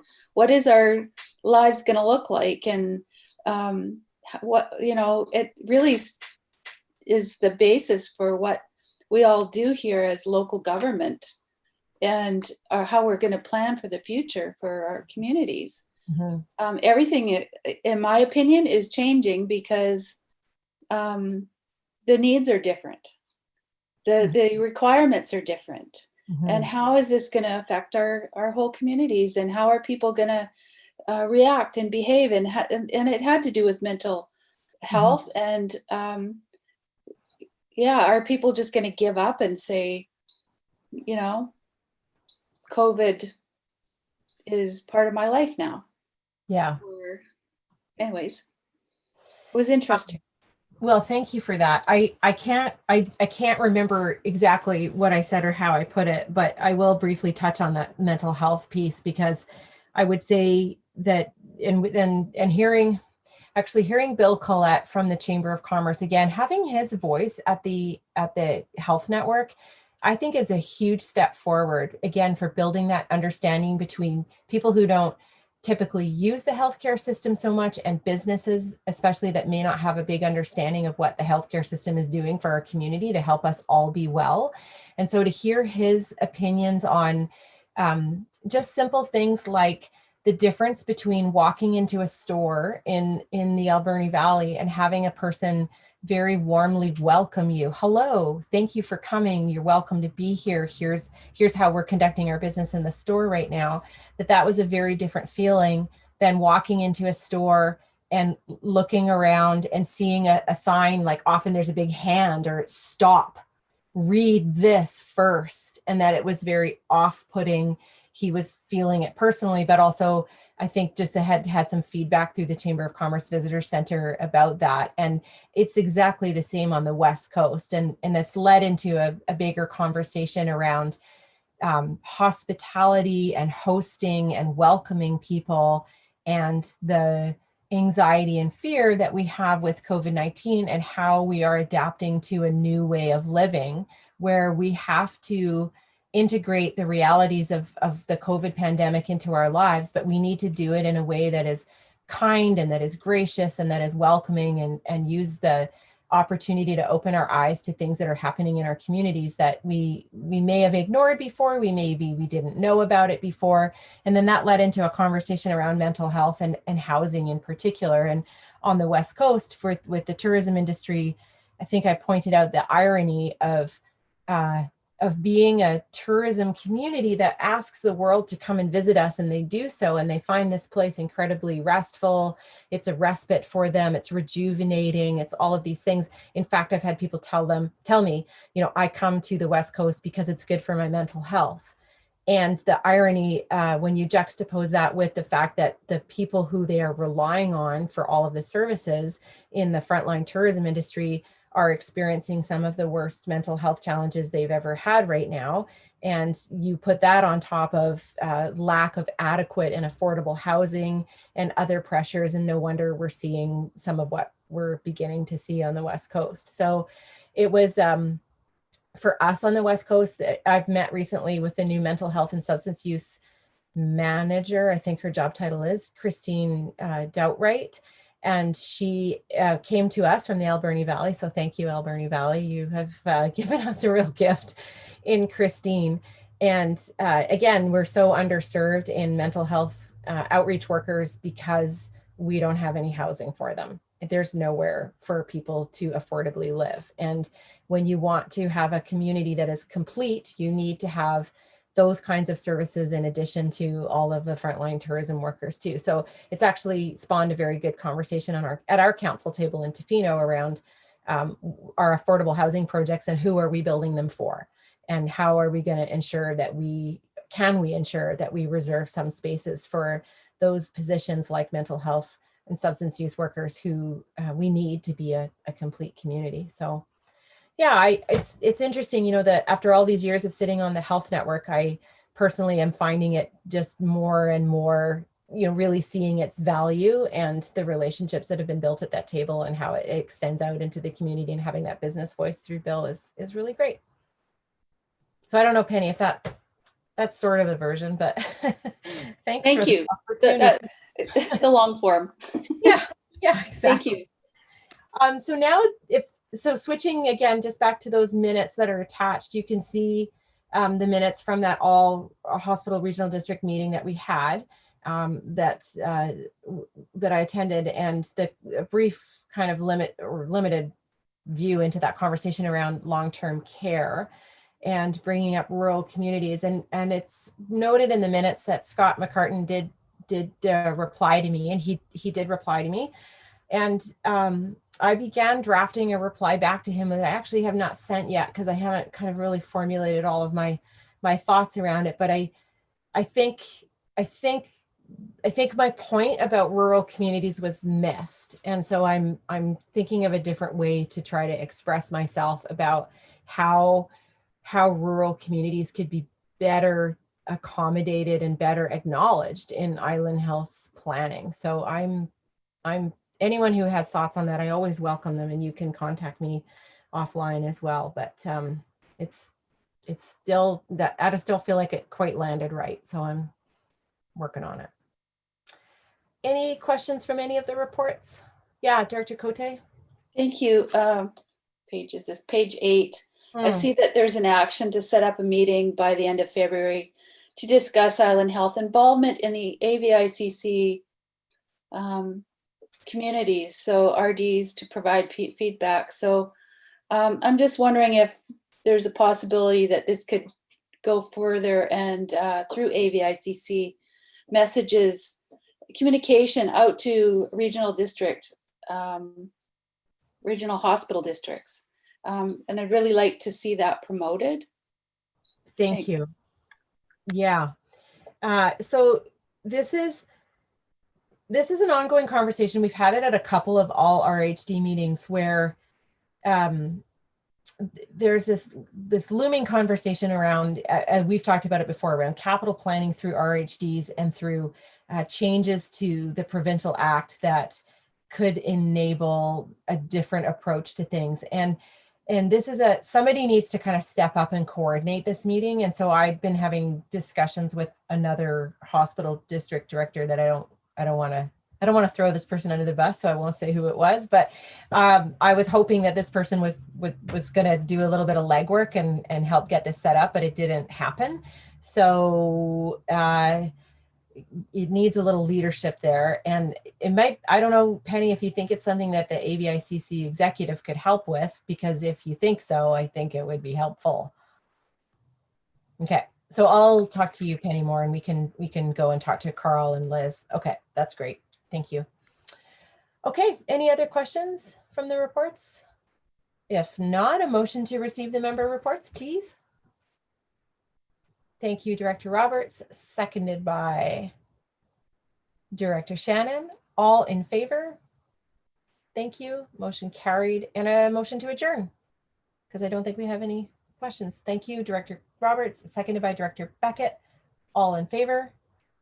Thank you.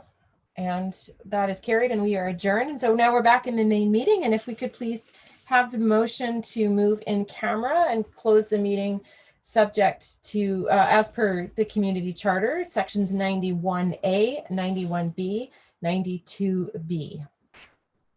So moved. Thank you, Director Cote, seconded by Director